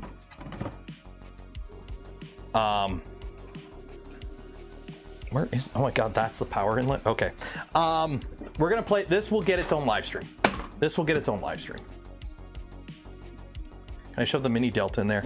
I have the mini delta over here somewhere, but it's about the same size. So does it power up? Hopefully it powers up. Okay, you ready?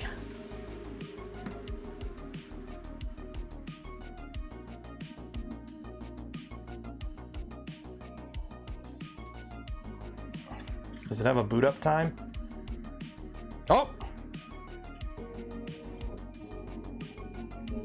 It's homing. Oh shit. Okay, lights up. Tico Model 1, serial number TKKS X1116.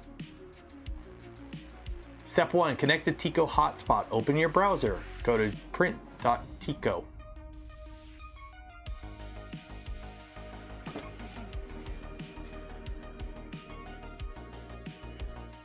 I think it's faster than a bamboo. No. Also, there's like no way to get into this. There's like no screws or anything. So we, as much as I want to, you know, put clipper on this bitch, I don't know if that's a possibility. Print.tico doesn't work. $179 pledge in 2017. Yep. Honestly, I just want this on the shelf in the background. This is going out in the shop, or this will be in here once we get this like kitted out to just be a studio. Like just having this pulsing in the background is just what I want, basically.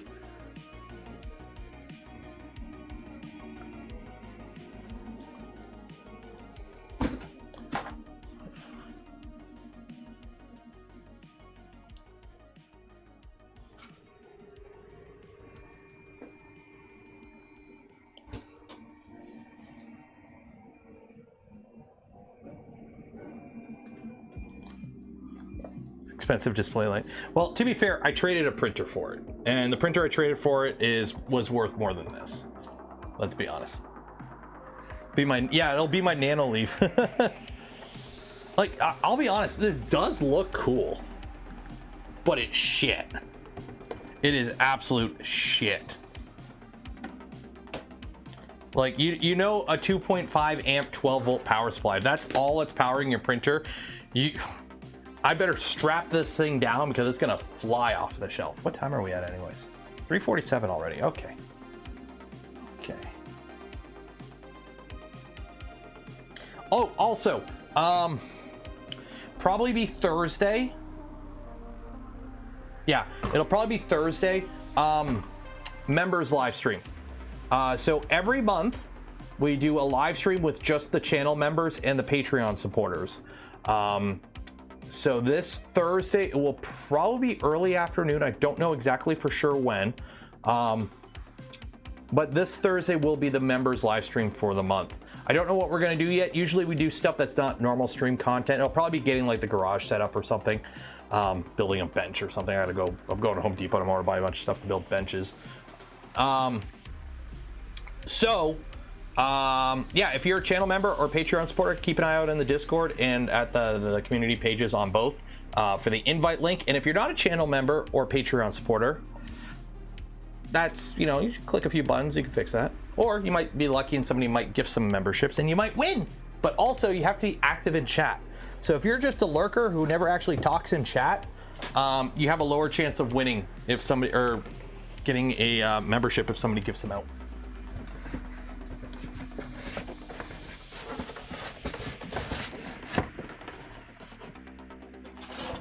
Back from whence you came.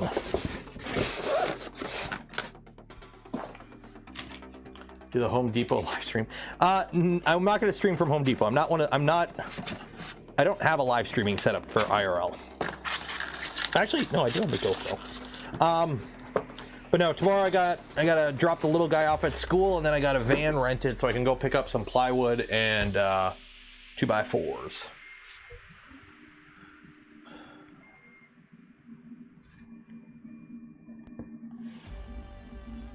Great meeting me at MRRF. MRRF was last year. Or what's it next year? Or this year?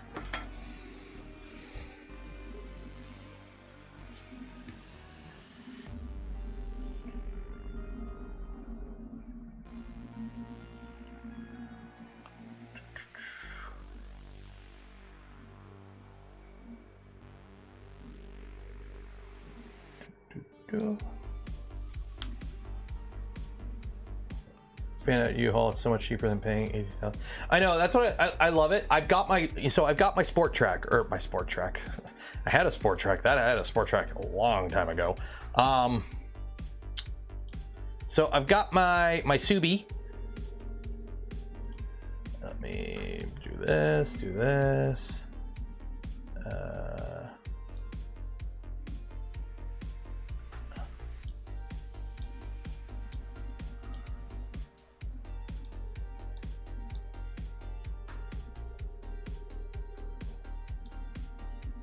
there we go.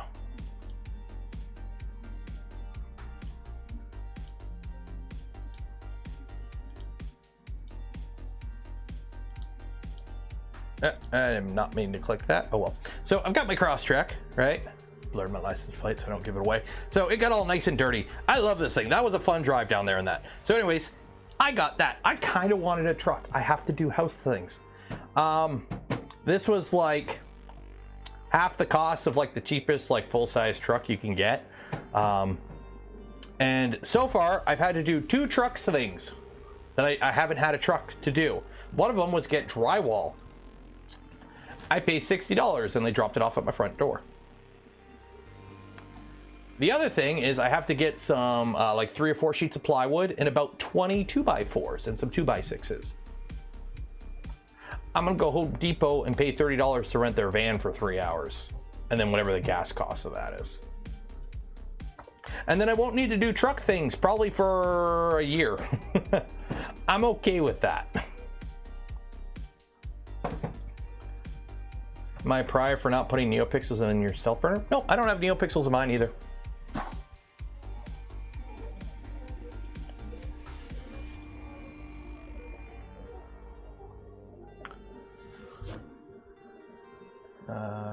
Yeah, Home Depot $20 van rent, $29.99 now, unfortunately, but yeah. All that stuff fits on the roof racks. I could do that, but it's a new car. I don't want to. But yeah, it's 30 bucks. So I go there, I buy everything, I throw it in a van, I drive it home. I go park down by the river. But yeah, easy peasy. This takes a long time to update. Holy shit. But I want this on the shelf in the garage because this is a nice little size form factor. And it's enclosed. BW's Electronics, nice meeting you. Cheers! What would, if I need to move my TV? Something I did every 5 years. I know. I love when truck people justify it. Like, I need to do one truck thing once a year that I could have done with a $30 rental from Home Depot. But, you know, I got my truck.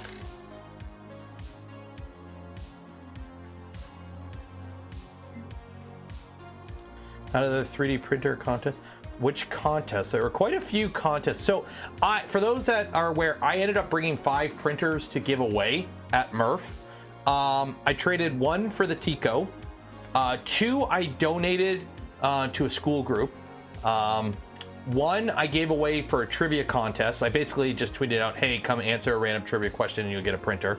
And then the last one, the Super Racer, I actually gave to the winner of the free-for-all because we didn't have a prize for that, or there was no prize announced. So I'm like, you know what, screw it. Whoever's Death Racer is the last one standing and put up a good fight, you get a Super Racer.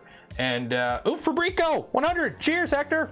Love the shirt. Can't wait to see what you do with the Rook. Parts are printing now. We're going with Sparkle Orange and Sparkle Green. We're building a shiny carrot.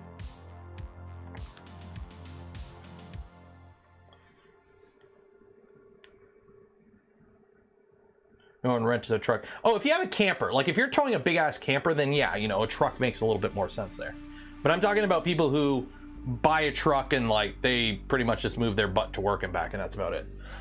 This has been asked and answered already about what were exciting things that I spent a good 20 minutes near the beginning of the stream going over some pictures from MRRF. So like there was just a bunch of cool stuff there. Here's the thing, if you went to Rocky Mountain Rep Fest, a lot of the same, but a different area. So like the vendors pretty much had near the same thing as Rocky Mountain. But what was different was like the people who came out, the on-site demos, like the stuff the locals brought and whatnot, people were displaying. But in terms of like vendors, am I gonna try out Huge Forge? Actually, yes. So I saw pictures of these on Twitter like everyone else, and I was like, okay, it's kind of cool.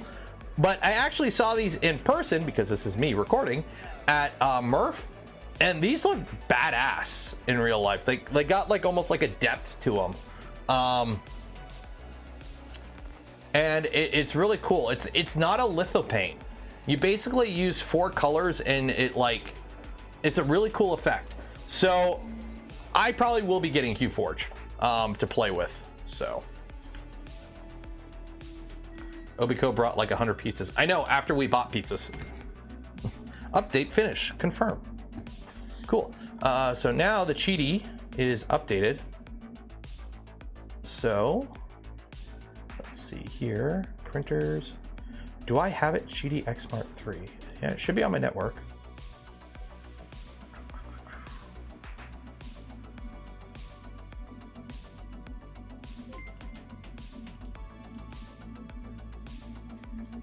Dedicu, $5. Cheers. Cheers from Australia. Cheers from Canada, eh? Okay. Wait for the updated screen. 24. Firm auto bed leveling and input shaper. Okay, so that is calibration. Okay.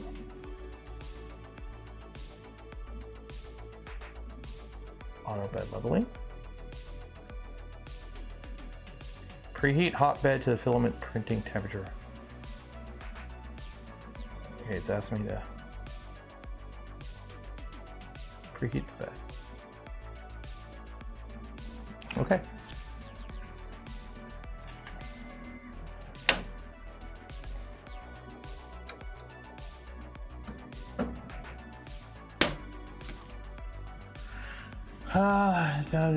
From work. Take care, Dan. Good chatting with you at MRRF there. What was the trivia question? Oh, it was what year did the Voron 1.0 be released? Or what year was the Voron 1.0 released?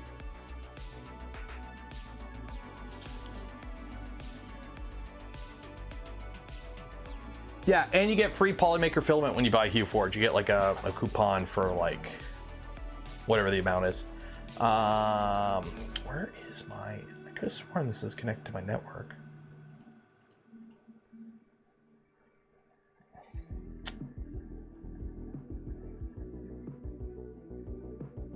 Maybe I have to reconnect it. Rat OS. No, it's not Rat OS. Cool Homes. No. Okay. I guess I gotta reconnect it. Okay. Oh, I gotta re-level it. Shit. I need a piece of paper.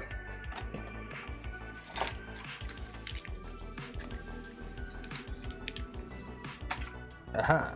No, that ain't it. Aha! I've got my Cheaty Tech leveling paper.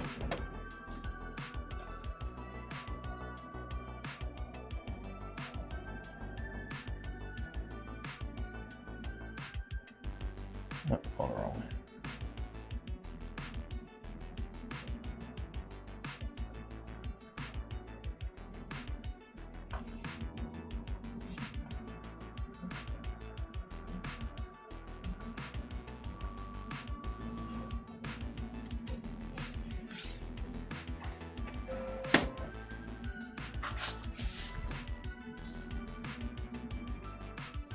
$2016. Yeah, it was 2016. Any plans to build a Pandora's box? I don't know what that is. What is that?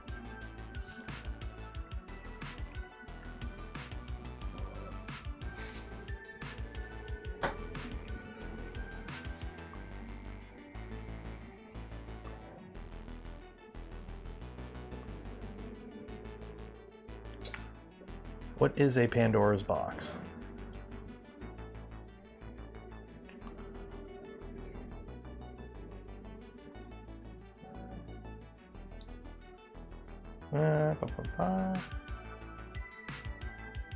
Got everything unloaded. Yeah, there was a big storm on the Sunday. I did not leave on the Sunday. I probably could have. But last year, basically, I left right after the show on Sunday and drove home. And then I saw like pictures of everyone hanging out, and I was like, ah. So this year, I'm like, I'll drive home the Monday morning. So I basically just hung out the Sunday, and then I just woke up Friday or Monday and drove home. But it was kind of shitty out on the ride home. Like, I drove through rain the entire way. The print size of that printer offhand. This one, I think it's like 180-ish. Can't remember exactly.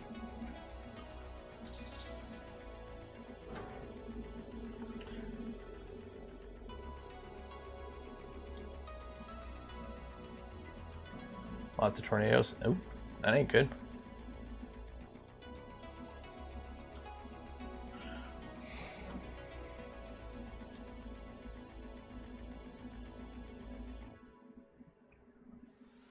I'm realizing I'm hungry right now. Where's the wifey? I think they would be home by now.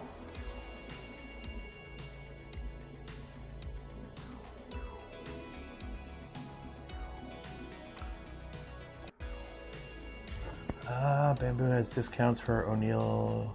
What is the O'Neill year anniversary? Thoughts, rants about the 100 P1P and the $5 off K1? Well, 5% off K1, I haven't played with a K1 personally. I've only ever seen them in person. Like, I haven't had a chance to actually play with them. Besides the whole violating GPL with their firmware, I'm not a huge fan of the design of the printer and the build quality that I've seen. But I haven't used the printer, so I can't really comment on it. Beyond that, as for the P1P, it's an amazing value. The P1P is amazing bang for your buck, and it's extremely hard to beat it. Yeah. Also, like, sure, it appears they're trying to flood the market with their printer, so everyone is used to their printers, and that's the only printer people are used to using, and that's the only one they know how to do, because, you know, being able to auto-calibrate or manually calibrate your PID tune, it's not something they want you to do. But You know, if you're okay with a printer that's fully locked down and you really don't have any control over, and everything you send to it has to go through the cloud, if you want to use all the features of the printer, and if you want to use the webcam built into it, it goes through the cloud. Yeah, it's an amazing printer. Like, the AMS system is probably the best multicolor setup for 3D printing at the moment in terms of ease of use and reliability. Yeah, but, you know, there's more than one car brand. Not everyone buys Toyota Corollas. So, we're on V01 or P1P. Completely different printers and completely different segments. They should not be compared.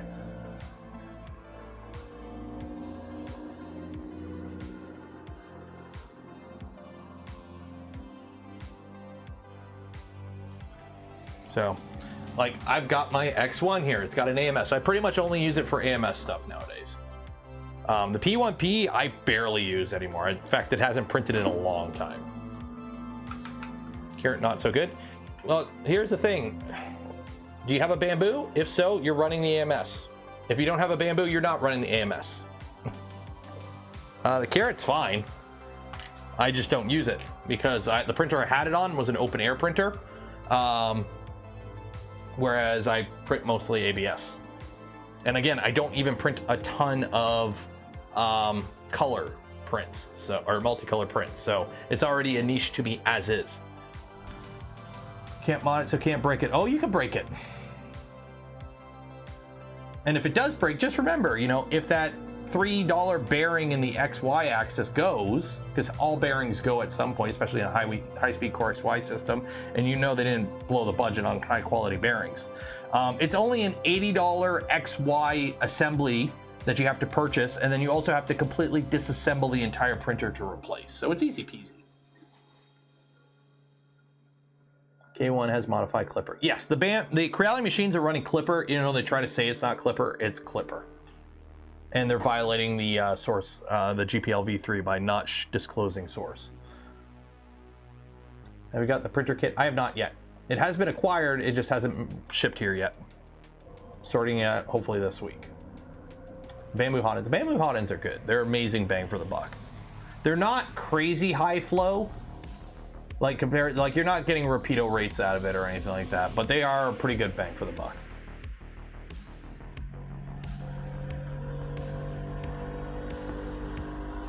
But if it were Clipper, they would have had. Dr. Dave's, it's quite simple. They're violating the license. It's Clipper is GPL v3. If you make any modifications to the firmware or to the files, you have to release the source code for your update or for your modified files, and Creality is failing to do so.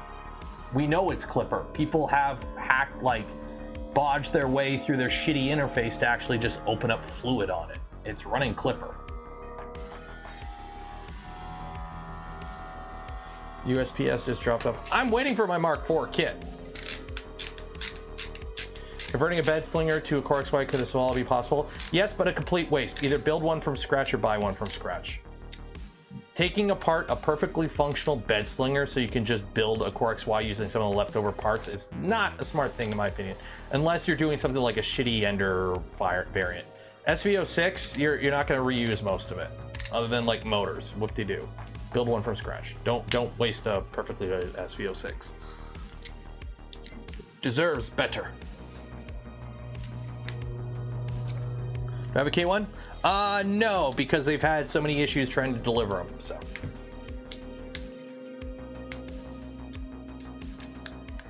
Yeah, SV06 is great. Yeah, exactly what Hector says. Like, there's no point taking a perfectly serviceable Core or bed slinger and just completely losing that bed slinger so you can build a Core XY using some of the parts. Just build the Core XY, and then you have two printers. Saw an Ender conversion. Yeah, but it's also like just a pile of extrusions and reusing a hot end and whatnot, and motors. It's not really a conversion. You're just completely disassembling the printer and using the parts to build something up.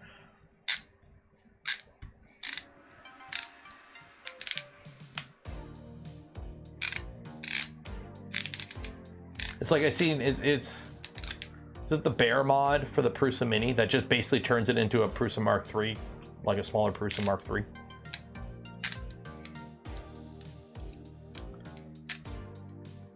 Where'd the Wubby Duck go? Wubby Ducky's right here. I'll put him up here.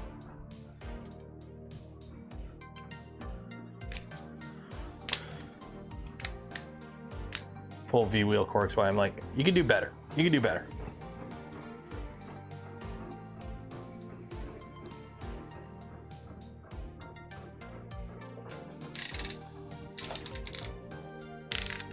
Listen to that. Ugh. And then, where are you? Where'd you go? Oh, ready? Ready? Oh. Is this the new layout? This is pretty much the layout. I quickly moved the bench just to get an idea, and I gouged the shit out of the wall doing it. And we do have the overhead camera set up. But this camera is going to be moved out a little bit more, so you'll feel like a little bit more out and a little bit more back, so you'll see more of the bench. Basically, I want like this whole area to be visible from that camera, because right now you're kind of cut off. So we may end up moving chat to the other side. So chat may live over here now. We'll see.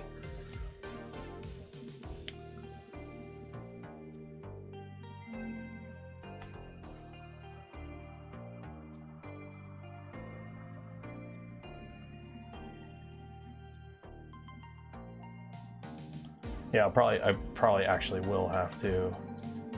Let's just see here, 1 second here.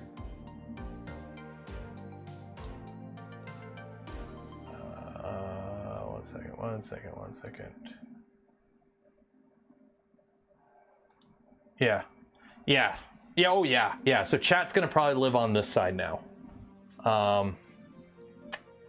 Because this will actually allow me to build stuff here and you'll see it. So.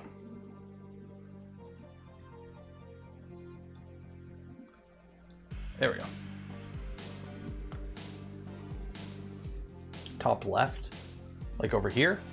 No, because once they like this, okay, this camera is angled way more. So the actual final camera view will be more like this,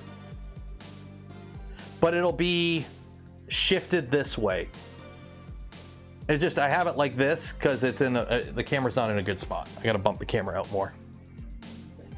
So the camera is going to be more facing me directly. So that means like right here is where I am. This I'll be more, because this is all wasted. This is all wasted space. I'll never move over there, right? Camera space goes to here. So basically this is where I want the edge of the camera view to be, right about here. So if I had chat here, it'd be over my face. So chat will live down here, where all you're going to have is cut out my waist. So. Yeah, this is not the final camera position. The camera is going to move. So I got to take it off the wall and move a bunch of stuff. So it's kind of, I haven't done that yet. So yeah, the front view camera. I avoided doing the front view camera for the longest time. And it worked for the setup I was doing because we were building. So I had more floor space so I could like, but it got to the point where it's like, okay, we're kind of limited now. So. Chat has a slimming effect. Yeah.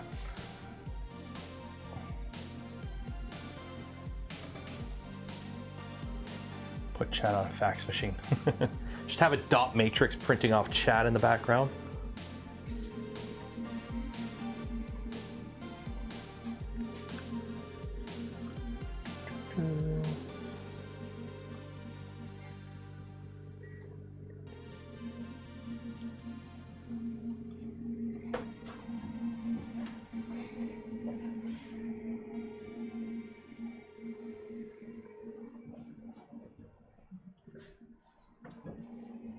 Oh yeah, that's 40% cubic infill.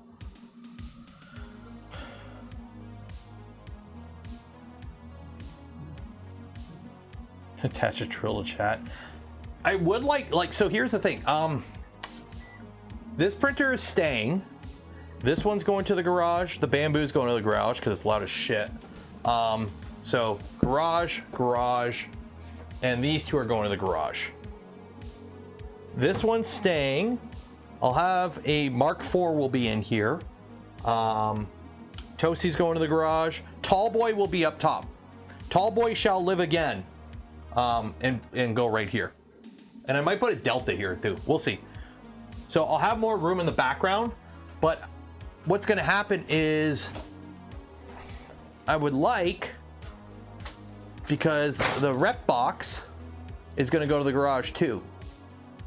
So I'm going to have this open area up here, and I'm going to have like the Mark IV here. So there's going to be all open up here. So what I would like is to have a screen with, like, you know, the most recent donator or like the most recent member's name up there or something, or some sort of like thing. Because I'm not one, like, I have stuff pop up on stream when you donate or whatever, you pop up here. But I don't do the crazy annoying shit all over the screen, so I'd rather have it IRL.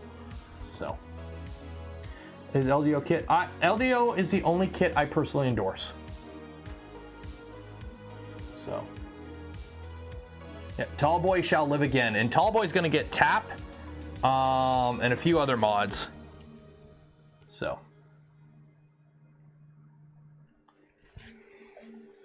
this is done. Let's throw some filament in here. What is this? What is this?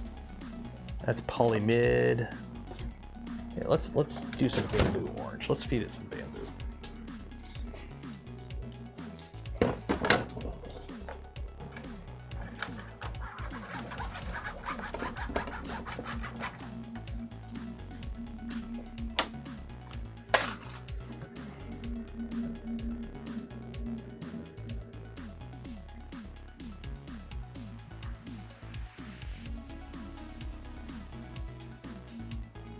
That heat up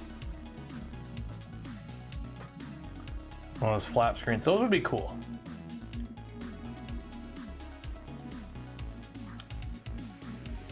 Where's the XL going? That's a good question. That's a good question. We'll see. So this is staying. That's going. So this is going to go here. There'll be a Mark IV here. So I'm going to have room here for a printer, which might be Tall Boy. And then I'll have room for it on this bench over there. Because I think it's only 23 inches deep, and that's a 24-inch bench. So I could put the Mark IV on that bench. Resin to the garage. Resin, maybe. The problem is the temperatures in the garage are going to be like around freezing and boiling and whatnot, so there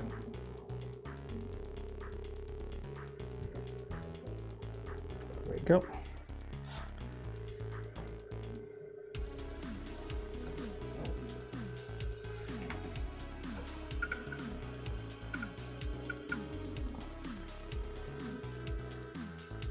.3D benchy.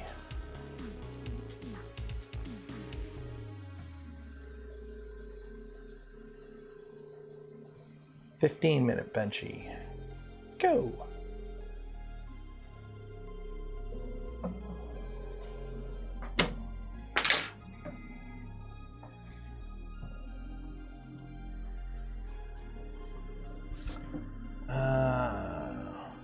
Isn't that what said I'll make a room for the XL? No, it's because I'm moving to the garage. Well, not moving, but basically the garage is becoming the shop, so any builds that we do will be in the garage. So that frees up me to move some stuff out of here so that I could turn this more into a studio.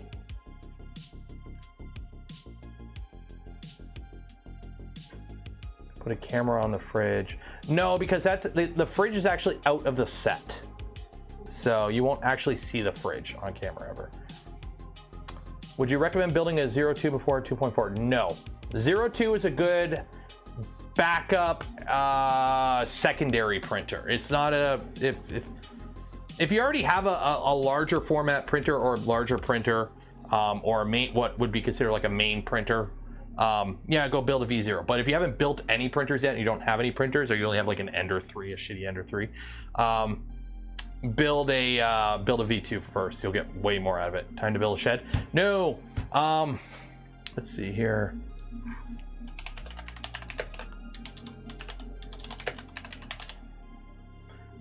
Yeah. So the biggest shed I could build would be 10 by 15 feet, or 10 by 16. I'm allowed 160 square feet, which is pretty much as big as the area in the garage. So I could build a shed as big as what I have in the garage, but then I also have to fully insulate it, fully heat it, run power to it, and it would be a nightmare. Oh. Okay.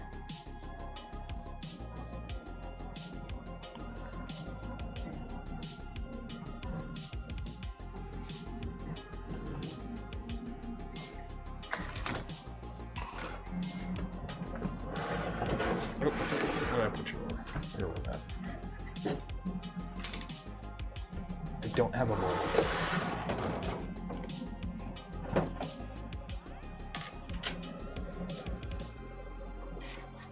Actually, do that.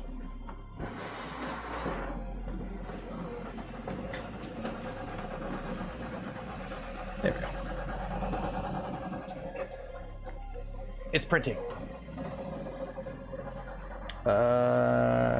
Desk view.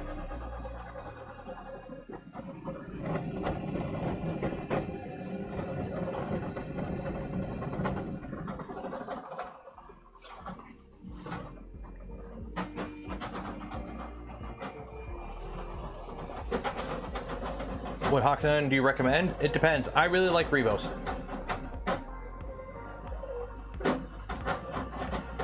Real world application of a switch wire, whatever you need it to do. Sounds like a rattle box. Well, it's also doing 15-minute benchies.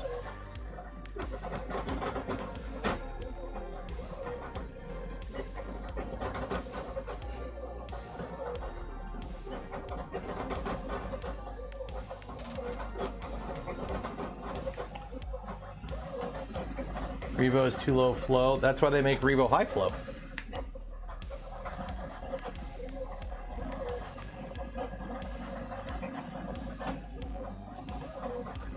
Built with somebody with no mechanical sympathy. Yeah, that's the problem with these like sheet metal frame printers too. They do kind of rattle. But yeah, if you need like high flow, go with a Rapido. So I just like the ease of use and like the quality of a Rebo.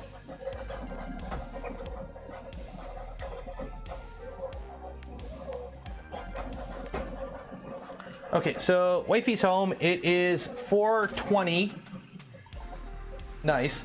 So I'm gonna end the stream at 4:30. So all this talk about LDO kits makes you want to do something fun. Okay, Hector. Do it. I don't know what you're doing. What's the max flow rate on Rapido high flow? You'd have to check the documentation, but they have it listed. I can't remember off the top of my head, though.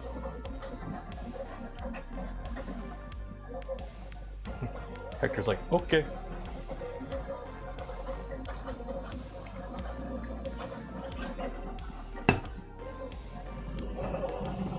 Yep, that's a 15-minute benchy. Never what it says it is. Then watch the videos of, I think Stefan did one or Tom did one where they actually measured it. So.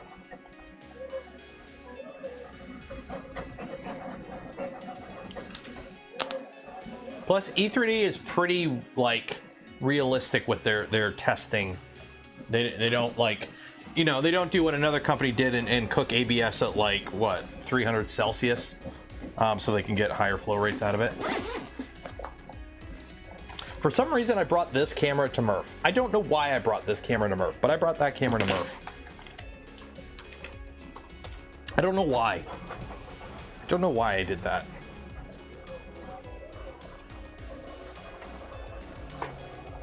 Oh, don't lose that. Don't lose that. These are all that. That can go there. Those batteries can go in there. And then I can put my goggles back. There we go.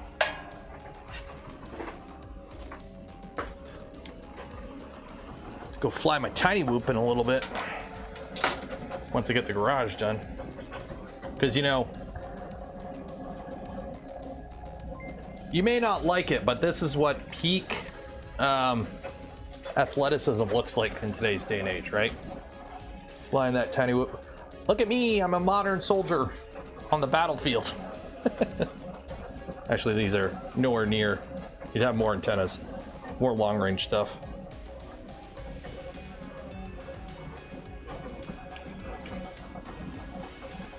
There we go. I'm cool. Nobody ever looks cool flying a drone. Drone frames wins. I'm kind of working on one actually right now. Price for the P1P?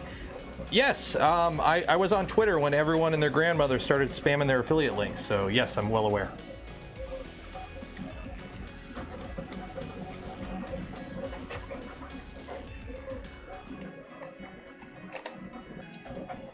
I've done it, yeah, I built this guy. So this is an Odinata. This one I CNC'd the frame, you know, on my little desktop CNC. It's carbon fiber.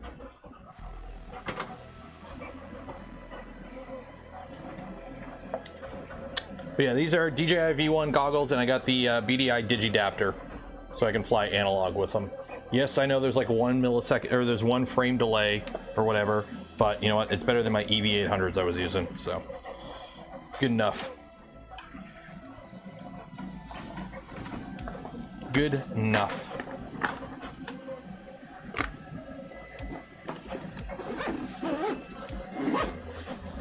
What's the cost to be able to get one to cut aluminum? Depends. Like, technically mine can cut aluminum. Not good. Okay, actually, let me rephrase that. Do you want to cut aluminum or grind away with it with a really fast bit? Very, very light cuts that take forever. That's kind of the thing. Can you get the goggles where you don't have the transmitter next to your head? Yeah, those ones do it because it's a receiver on your head, not a transmitter. The controller is the transmitter. Although technically with DJI there is a little bit of two-way communication, but with like, usually it's just it's a receiver on your head.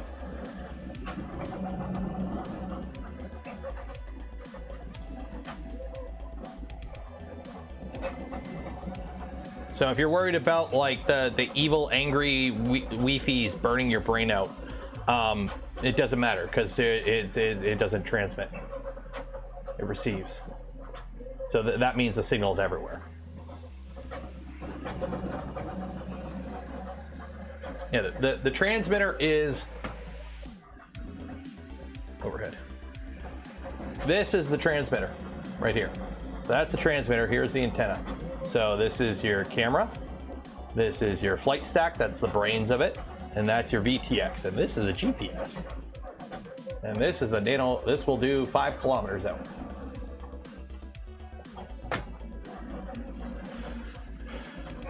Printed foam frame? I don't know on the timetable, because let's just say variant 1 didn't do as good as I would hope. So we'll see. I haven't worked on it a little bit though.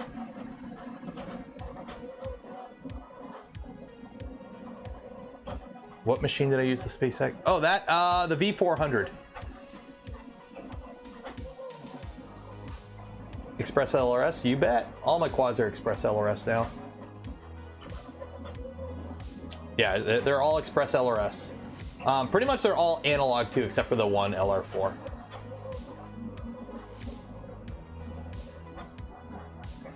Where did I put my mouse?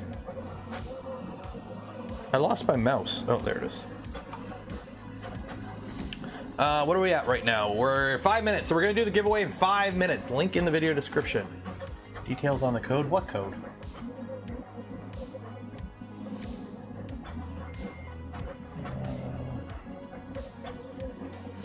Have I watched the Coming Out Prime? No. Did I miss something? What if we say? I don't know. I don't find it. Do you have a preference for ESC or flight controller? No, not really. Like this is the one it came with, the Mobula 7. The flight stack on my 3-inch, which is technically like, do you call it the name of the frame or do you call it what it was? This was an HG LRC XJV 145 that I crashed And then I changed out the flight or the body to an Apex 3 knockoff body off Alley. And it's heavy as shit too. It flies fat now. I've added like 50 grams to it. About to be live. What code for what? What code?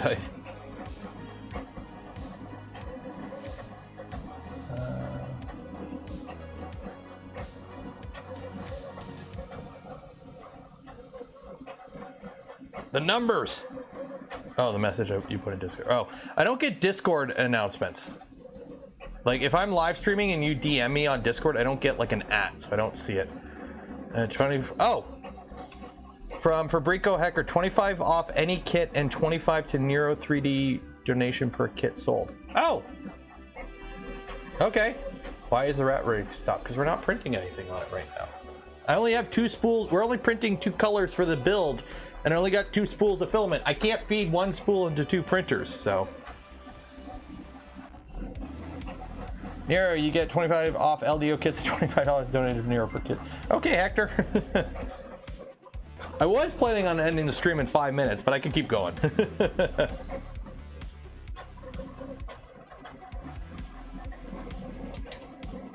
There you go. What kits? What kits? So are we talking here? We got Rook kits. I should probably put a link to the Rook kit.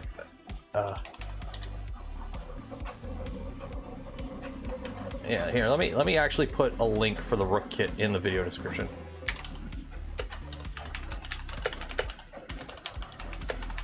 There we go. Save.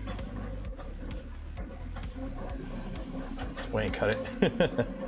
Could Lady and the Tramp the filament? Just have the spool in the middle and it just feeds out.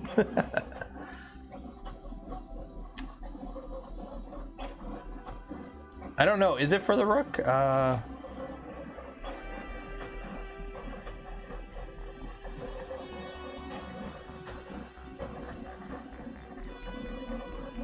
Can't pull.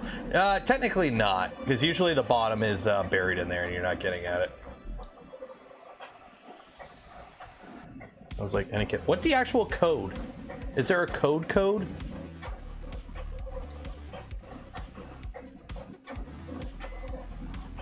Is it code? Is it just Nero 3D?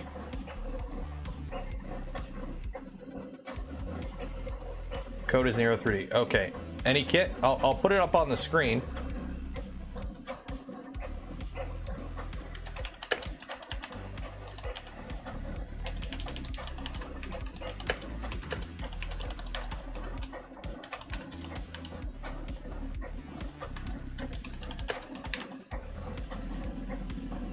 Yeah, what kit? Is it any kit?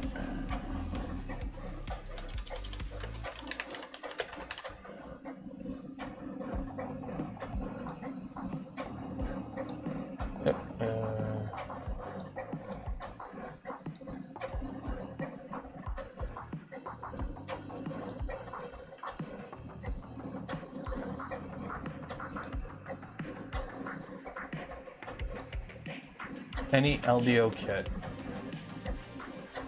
See, I had a chat with Nicholas about this. Like, I'm okay if you guys want to do giveaways on stream, but like trying to sort it out while live, while chat's going is like,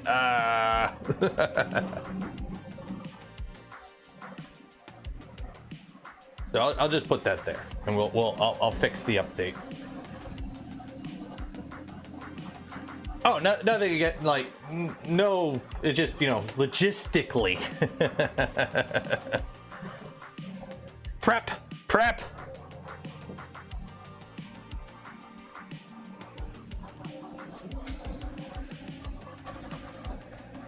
Oh, I know you at the Discord. I see it, but I don't know if it's all kits or just off any kit. Oh, any kit. Okay. Okay, any printer kit. Okay. Well, link's there. Go use it at Fabrico.com. You can get to the Rook kit link in the description. Consume. Oh wait, that's the FH. Is there enough on there worth saving? No, garbage. The site isn't taking it for Rooks. Oh, V02 try. Okay, so it's Voron kit. Okay, it's a Voron kit.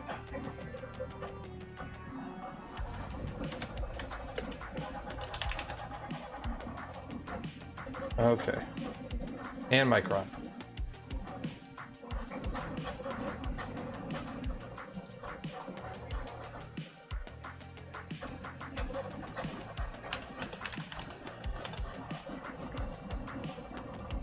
There we go.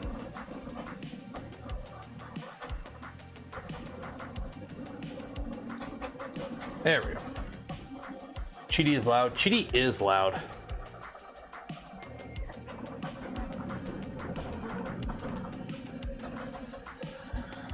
I'd love to do the Rook, but yeah, that's true. What I should probably, what is the actual cost for a Rook kit?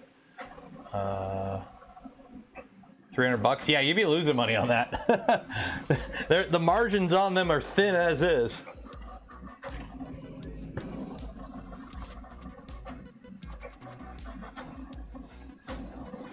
Okay, so we're gonna go to 5. We're gonna go to our normal end time of 5, it looks like. Anything printing and fast benchy is noisy. This is true. And we're at almost done.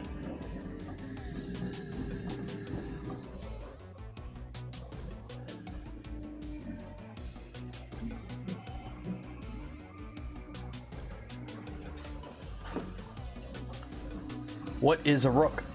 There's a link in the video description that brings you right to the kit. But it's basically a mostly printed, small form factor Core XY machine.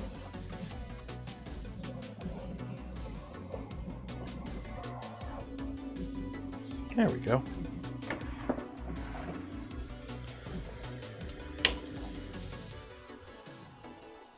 Behold, a benchy in 15 minutes. Behold, a benchy in 15 minutes, going where it deserves to go, in the garbage. Because what the heck am I going to do with a benchy? Especially a poo-poo looking benchy. In the bin. Okay, now I got to connect this to my Wi-Fi. Network.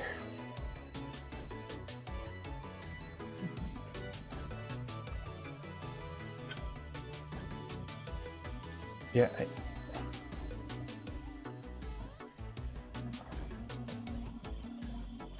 Okay.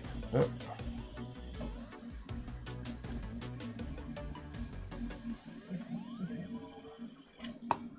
Takes a minute.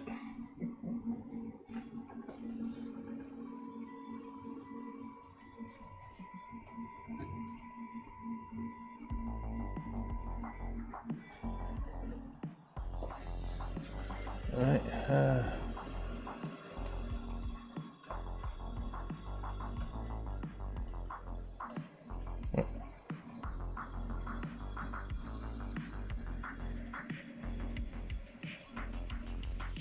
Wi-Fi connecting. Hopefully, did that actually hide anything? Okay, we're good. There we go, saving Wi-Fi data.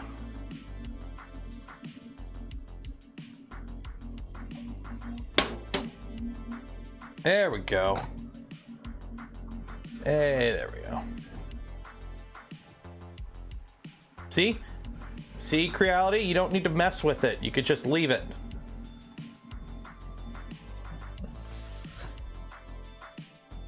Did I see LTT's molds? Yeah, I see. I know LTT has a steel printer, a metal printer. Do I know the guys? Actually, who was that? I'm horrible with names, by the way. Do I plan on upgrading? No, I'm gonna build the Rook as is, and I'm just gonna keep it as is. I like the. Here's the thing. I think small printers like the Rook very quickly delve into the realm of diminishing returns pretty quickly, because like a Rook is $300 for a kit.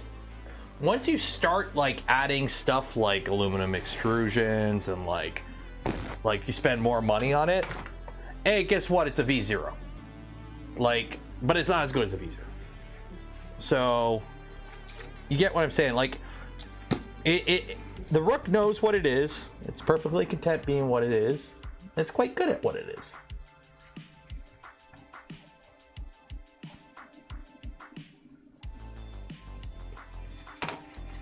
So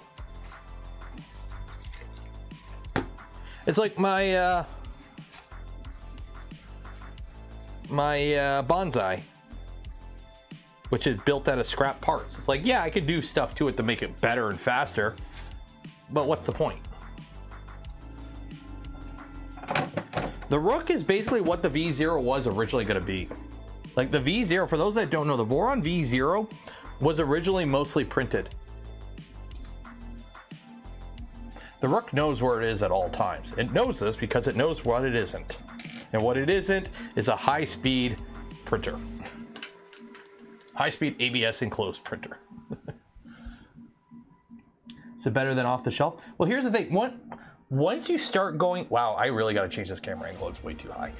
Once you start looking at DIY custom printers, you're in a different ballpark than off-the-shelf machines. It's like when people ask, like, oh, how does the AMS compare to the ERCFA? It's like, it's quite simple. What machine do you have? They both do exactly the same thing. It depends what ecosystem you're in. Or like, should I buy a Bamboo or should I buy a Voron? It's like, you don't buy a Voron, you build a Voron. Do you want to build your printer or you just want to buy your printer? If you want to buy your printer, go buy a Bamboo. If you want to build your printer, build a Voron. Potato, potato. A Rook printed in Peak.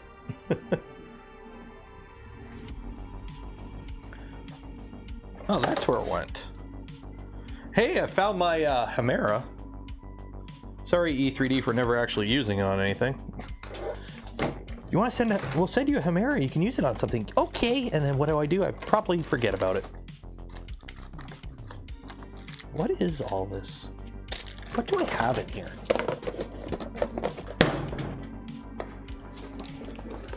These are bins that were like under the table that I forgot about.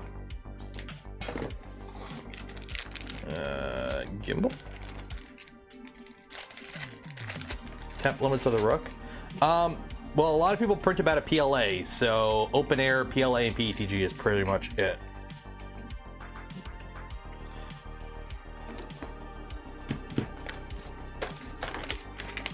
Acrylic, cast acrylic. That. Some filters. Ooh. Have some fun. Ooh. Hey guys, look. We're now in Mexico, and now we've traveled to the Arctic, and now lava level. Why do I have gel films? Why do I have? Oh, I think they're for the little LED panel lights I have. An MG90 servo. Okay.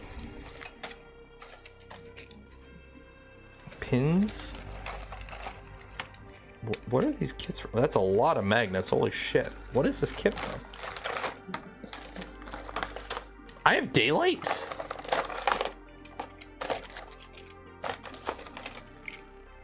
Daylight. I got daylight matchsticks and full-on daylights. When did I get daylights? Who gave me daylights?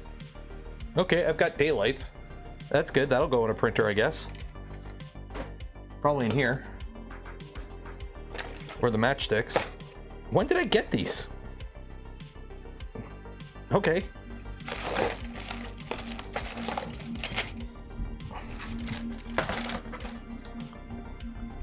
Do you have the orange one? I don't have an orange. Oh wait, I can make an orange filter. There we go. There we go. It's New York during the fires.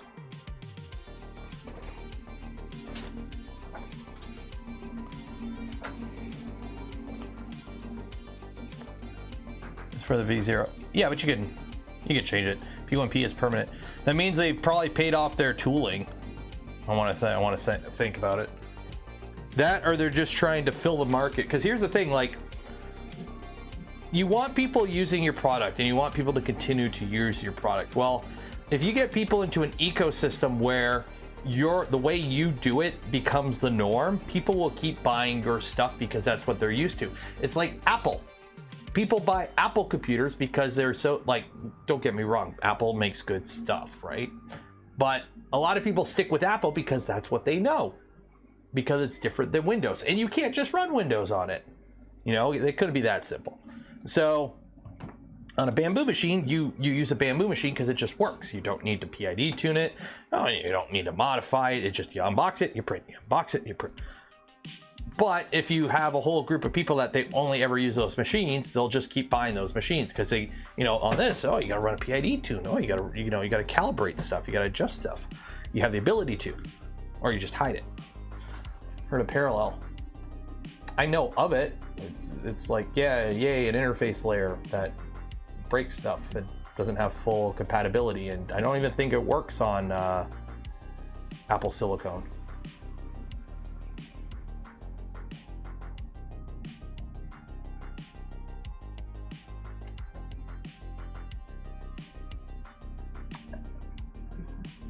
I'm talking about the new Macs, the M1 stuff, the stuff that's actually, because at that point, like, here's the thing, an old MacBook isn't, what do you do? The hardware is the same as a normal laptop. It's an Intel whatever. But the M1 stuff is kind of, yeah. The M1 stuff is kind of the cool stuff. Although Apple, or what, you can't get Windows on ARM now, but it's still, its compatibility is the problem. It doesn't always work. So I gotta bump flow rate up on this. Am I? Oh, that's why. That's why.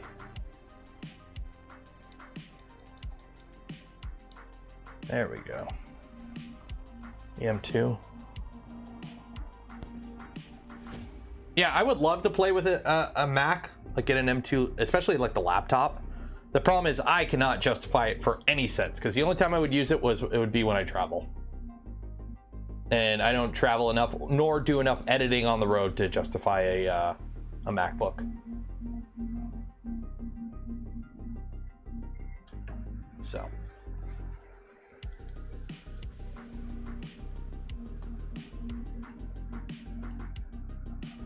So I use my little i5 and it's good enough.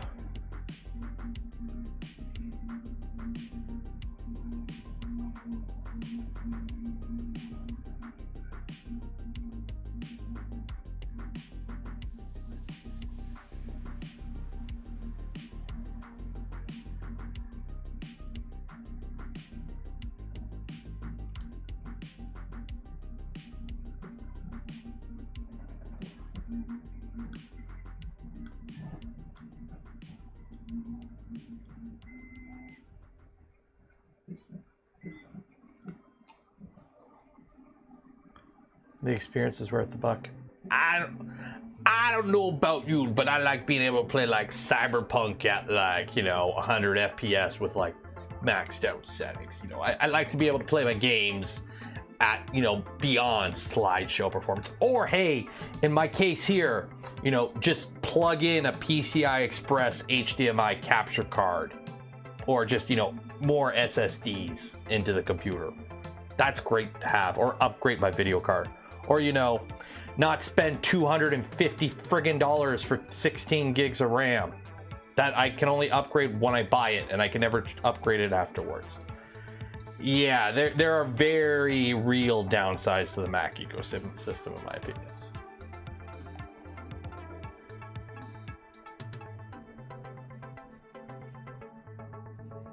It's not for games. Which, it's great for rendering, but not for rendering games. Or be able to repair it. Oh yeah, no, that's nice too.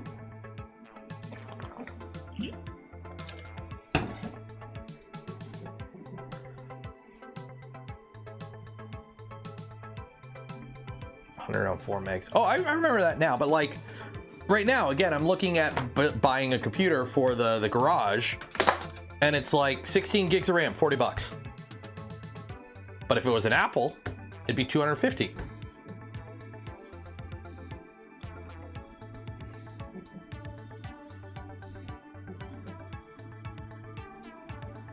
The X-Smart, you should get it on stock. Yeah, you should be able to get it. Should work on stock Clipper. There's no reason it shouldn't. DDR4. Never buy a laptop before today. You buy your laptop for 3 years from today. Yeah, because that's when it's horribly outdated. That's the thing. It's like 8 gigs of RAM is still standard on Macs, and I know people are like, oh, it's super efficient. Yeah, but it's 8 friggin' gigs of RAM. That was like the normal on computers like 10 years ago.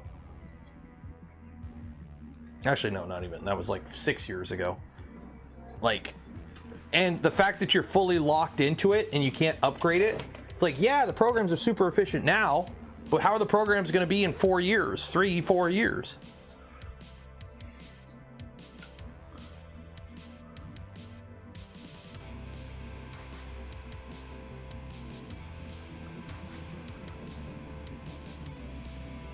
The margins are huge. Of course the margins are huge. I would like a framework would be cool. Either one of the Ryzen framework 13s or even the 16-inch with the GPU. That would be sweet. But again, I can't justify spending money on a laptop. I don't travel enough and I don't edit on the road.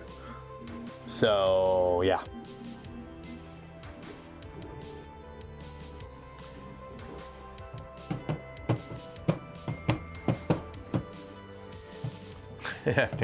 I'm not pissed about Bamboo. I'm not a fan of their business practices in certain regards. I still, again, recommend it in the same sentence.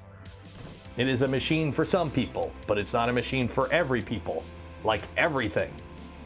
Name one thing where there's only one product and there's no alternative, and that's the only product for it because that's the only thing that works and it's the best at it. And there are no alternatives. There is always alternatives. There's always different things.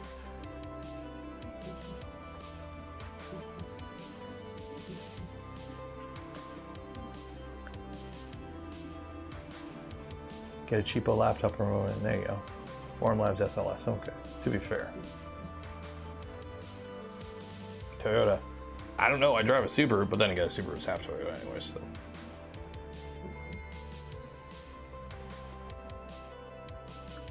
Hello, Andrew. What are we at right now? Are we gonna be ending soon? We've got 12 minutes. 12 minutes to enter for your chance to win some Polymaker filament. Link in the video description.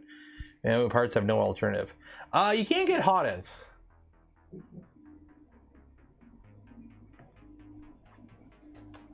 Cheers, Dragon.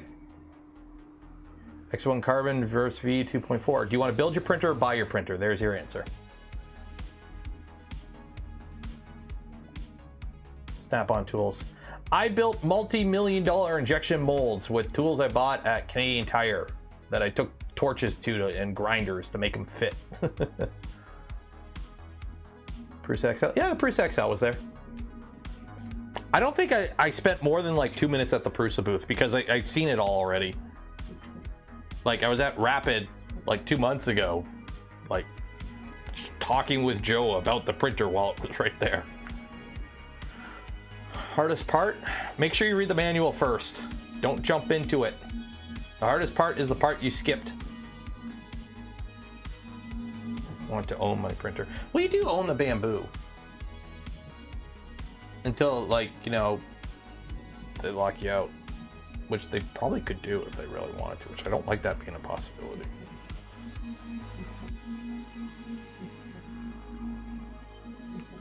Remember about multi-tool being out? I have no idea. Zero clue.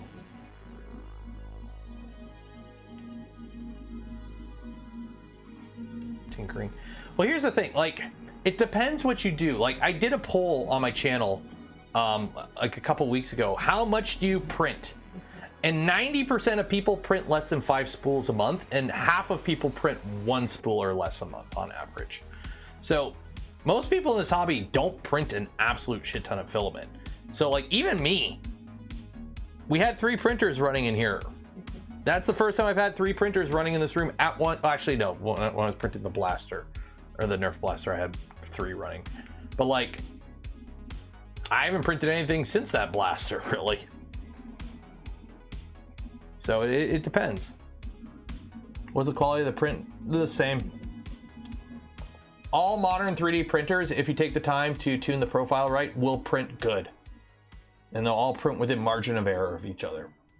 No joke. Like, there's really no point in comparing print quality between modern, well-built printers because they all print fine. Some you might not be able to print as fast, or, you know, they might not be able to like get the same overhangs at the same speeds. But if you take the time to tune a profile, a benchy off one printer should look just as good as a benchy off another, as long as the printer is well built. Some might be able to do it in 30 minutes and some might take 33 minutes. In my opinion, when it comes to 3D printers, quality of life, how easy they are to use, what you're looking to get out of your printer. So if you're a hobbyist and you like wrenching on them, the ability to mod, update, tweak, and tune, that's a big thing. But some people just care about unbox and print. Are you somebody who does a ton of cosplay stuff?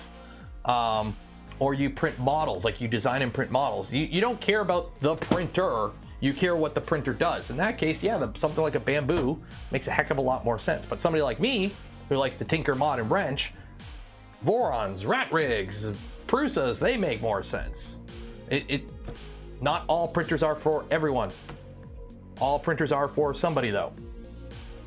So if you're one of the people who gets a chuckle going on anytime there's a Prusa video, and you're like, you bought a Mark IV, you're an idiot. Only an idiot would buy a Mark IV. Yeah, you're the idiot, and you're shit at internet trolling. Get better. Like, geez, get some new material. So, yeah. Even an ender? If all you got is $99 to your name and there's a Micro Center up the road and you want a 3D printer, go for it. I personally recommend, mow a few more lawns and get something like an SV06, but you do you. The problem I have is the QC with the enders. Yes, tons of people get an Ender 3, that $99 Ender 3 that works just fine. A lot of people don't though. And the problem is when it's your first printer, when you're getting a car for the first time, you go to a used car dealership, you're like, I need something that's, it's old and I need to save money, but I want something that's kind of reliable. I'm going to get that like Civic or whatever. You don't go, yeah, I'm going to go get that Fox body Mustang that like a previous 18-year-old was wrenching on and who knows what they did. And I'm just going to inherit his project. No, you start off with something simple and reliable. That way you learn. And then if you want to get into the tweaking and tuning later, then you do that. But that's my opinion. That's what I recommend people do. Some people go right into the project. Does the Bamboo become a doorstop if Bamboo bellies up? You would be able to print remotely, and by remotely I mean SD cards. But anything network related, the webcam gone, webcam feature gone. Updates gone. You cannot update the firmware on there without connecting it to the cloud. So even right now, I have mine, the P1P hasn't been on in months. The X1 is on LAN only mode. I can't use the webcam on it. I can't stream the webcam internally. If you want to use the webcam, you have to connect it to the cloud. And your webcam feed has to go to the cloud, along with every file you upload to the printer. I don't like that. I don't like that being a thing. I'm not worried what Bamboo might do. But I'm worried if somebody hacks Bamboo, what they might do, which, all companies have great network security, as we've seen in the past. And even Bamboo has admitted they've had network security issues. Go read their latest blog post.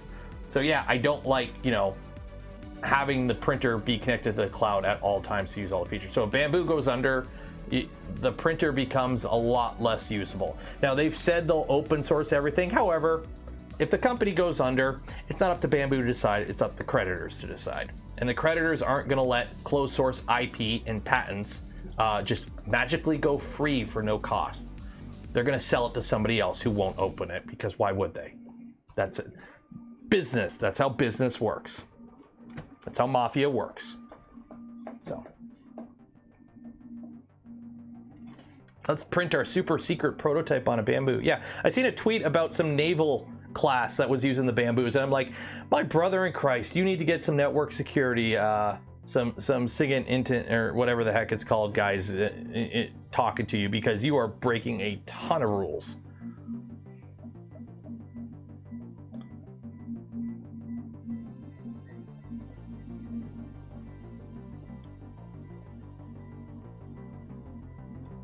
What are we at? We got 5 minutes left. I gotta put a clock on this. I do like the chat here. Citadel's Intelligence. I got the wrong one mixed up.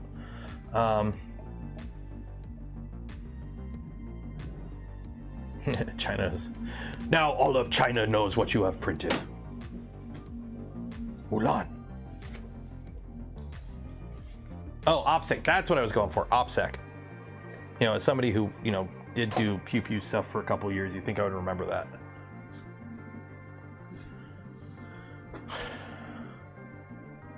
I'll bet the Bamboos have their own copies of source. Well, it was fun when their first versions of the slicer were calling home to Prusa, because it's based on Prusa slicer and it was still phoning home. And also, if you like looked in the code, it was by Bamboo Research and a bunch of stuff. Control C, Control V. But it's like, then again, you know, I could shit on Creality. Their K1. You know, hello, the Antics K1. And then they also had another machine there. Oh, let me find it here. Here we go. Because, you know, Control C, Control V. So Antics had the K1, the K2, and the K3. Well, Creality has the K1, so they couldn't come up with an original name. But then also, where are you? Where are you? I know I have a video. I have a video of it. I have a video of it. I know I have a video of it.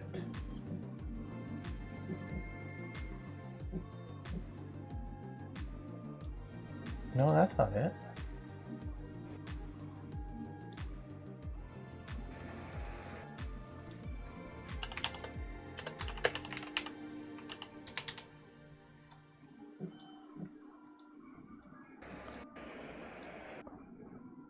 So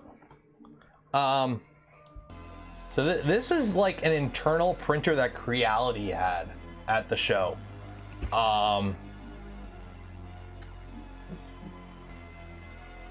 So they have like a like custom little DIY tool head that they're playing around that looks kind of like a mechanic, or it's kind of Eva inspired. But they called it the Raptor.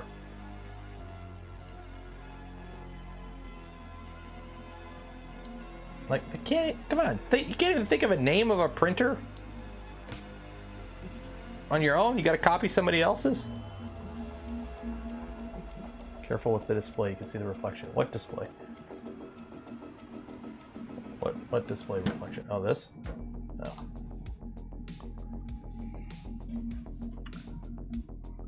No, that's not a Voron. That's not a Voron. That's more. I think that's like 0G type.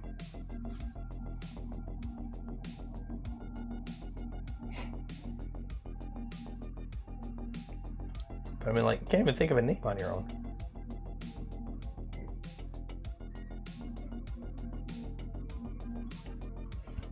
The power of modifying. I know. Yeah. Creality had I talked with one person who was there with Creality. I voiced some opinions and I said my piece, and that was that. Call it the bishop. The content of your screen. Oh, you can see my Twitter, right? Not too much.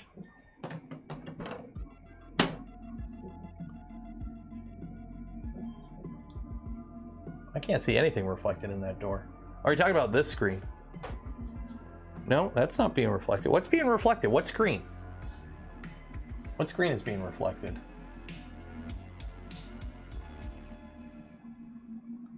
On the rat rig. Let me actually pop the screen out so I can see it.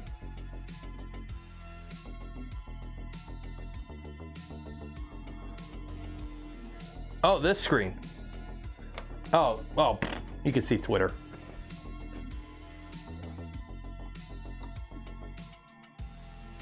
There's like some weird thing dancing in the corner. What the heck's up with that? Okay, 5 o'clock. Let's do a giveaway. We can actually do Wheel of Names for once. So let's, so remember, you got like, I don't know how long this code works for on Fabrico.com for any Voron or Micron kit. But every stream we give away a spool of filament from Polymaker. So let's do that right now. And we actually get to use Wheel of Names. So 1, 2, 3, 4, 5, 6, 7, 8, 9, 10, 11, 12, 13, 14, 15, 16, 17. 17 people do not know what 5 plus 5 is, or they didn't answer it. It is a requirement. It is a requirement.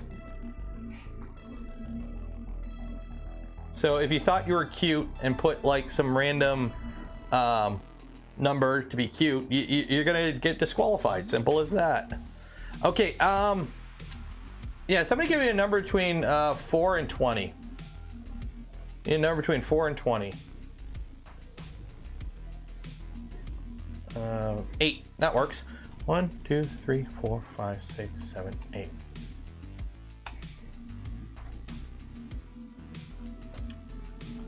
Round and round it goes. Where it stops, I don't know. Lambcorn 3D. Wow, you know how to answer a skill testing question. Good job. Congratulations. You will get an email from me after the stream ends with information on how to collect your filament from Polymaker. So everyone, golf claps in chat. Golf claps in chat. So we're gonna end it there. My voice is gone. I'm starting to feel it. So yeah, so we're printing Rook parts. So we should have everything printed and ready to go for Saturday when we do the build. So don't forget, Friday is the community challenge stream. Link in the video description. For that, join the Discord, enter for your chance to win some Polymaker filament along with some Only Benchies merch. Thursday will be the members live stream. So if you're a member of the channel or Patreon supporter, watch out in the Discord along with the community channels there for the link for that stream. So now I got to figure out dinner. I'm hungry. I'll figure something. Anyways, for those that donated to the channel, gifted memberships to others, or became members to the channel yourself, I thank you. Not being able to do the things I do, create the content I create without your continued support, you make it all possible. And shout out to Polymaker for the spool filament that we give away this stream, and also shout out to Fabrico for the Rook kit that we're printing parts for right now, and also for the donations and for that discount code there that we had. So yeah, enjoy the rest of your Tuesday, and I will see some of you on Thursday, the rest of you on Friday. Bye. There we go.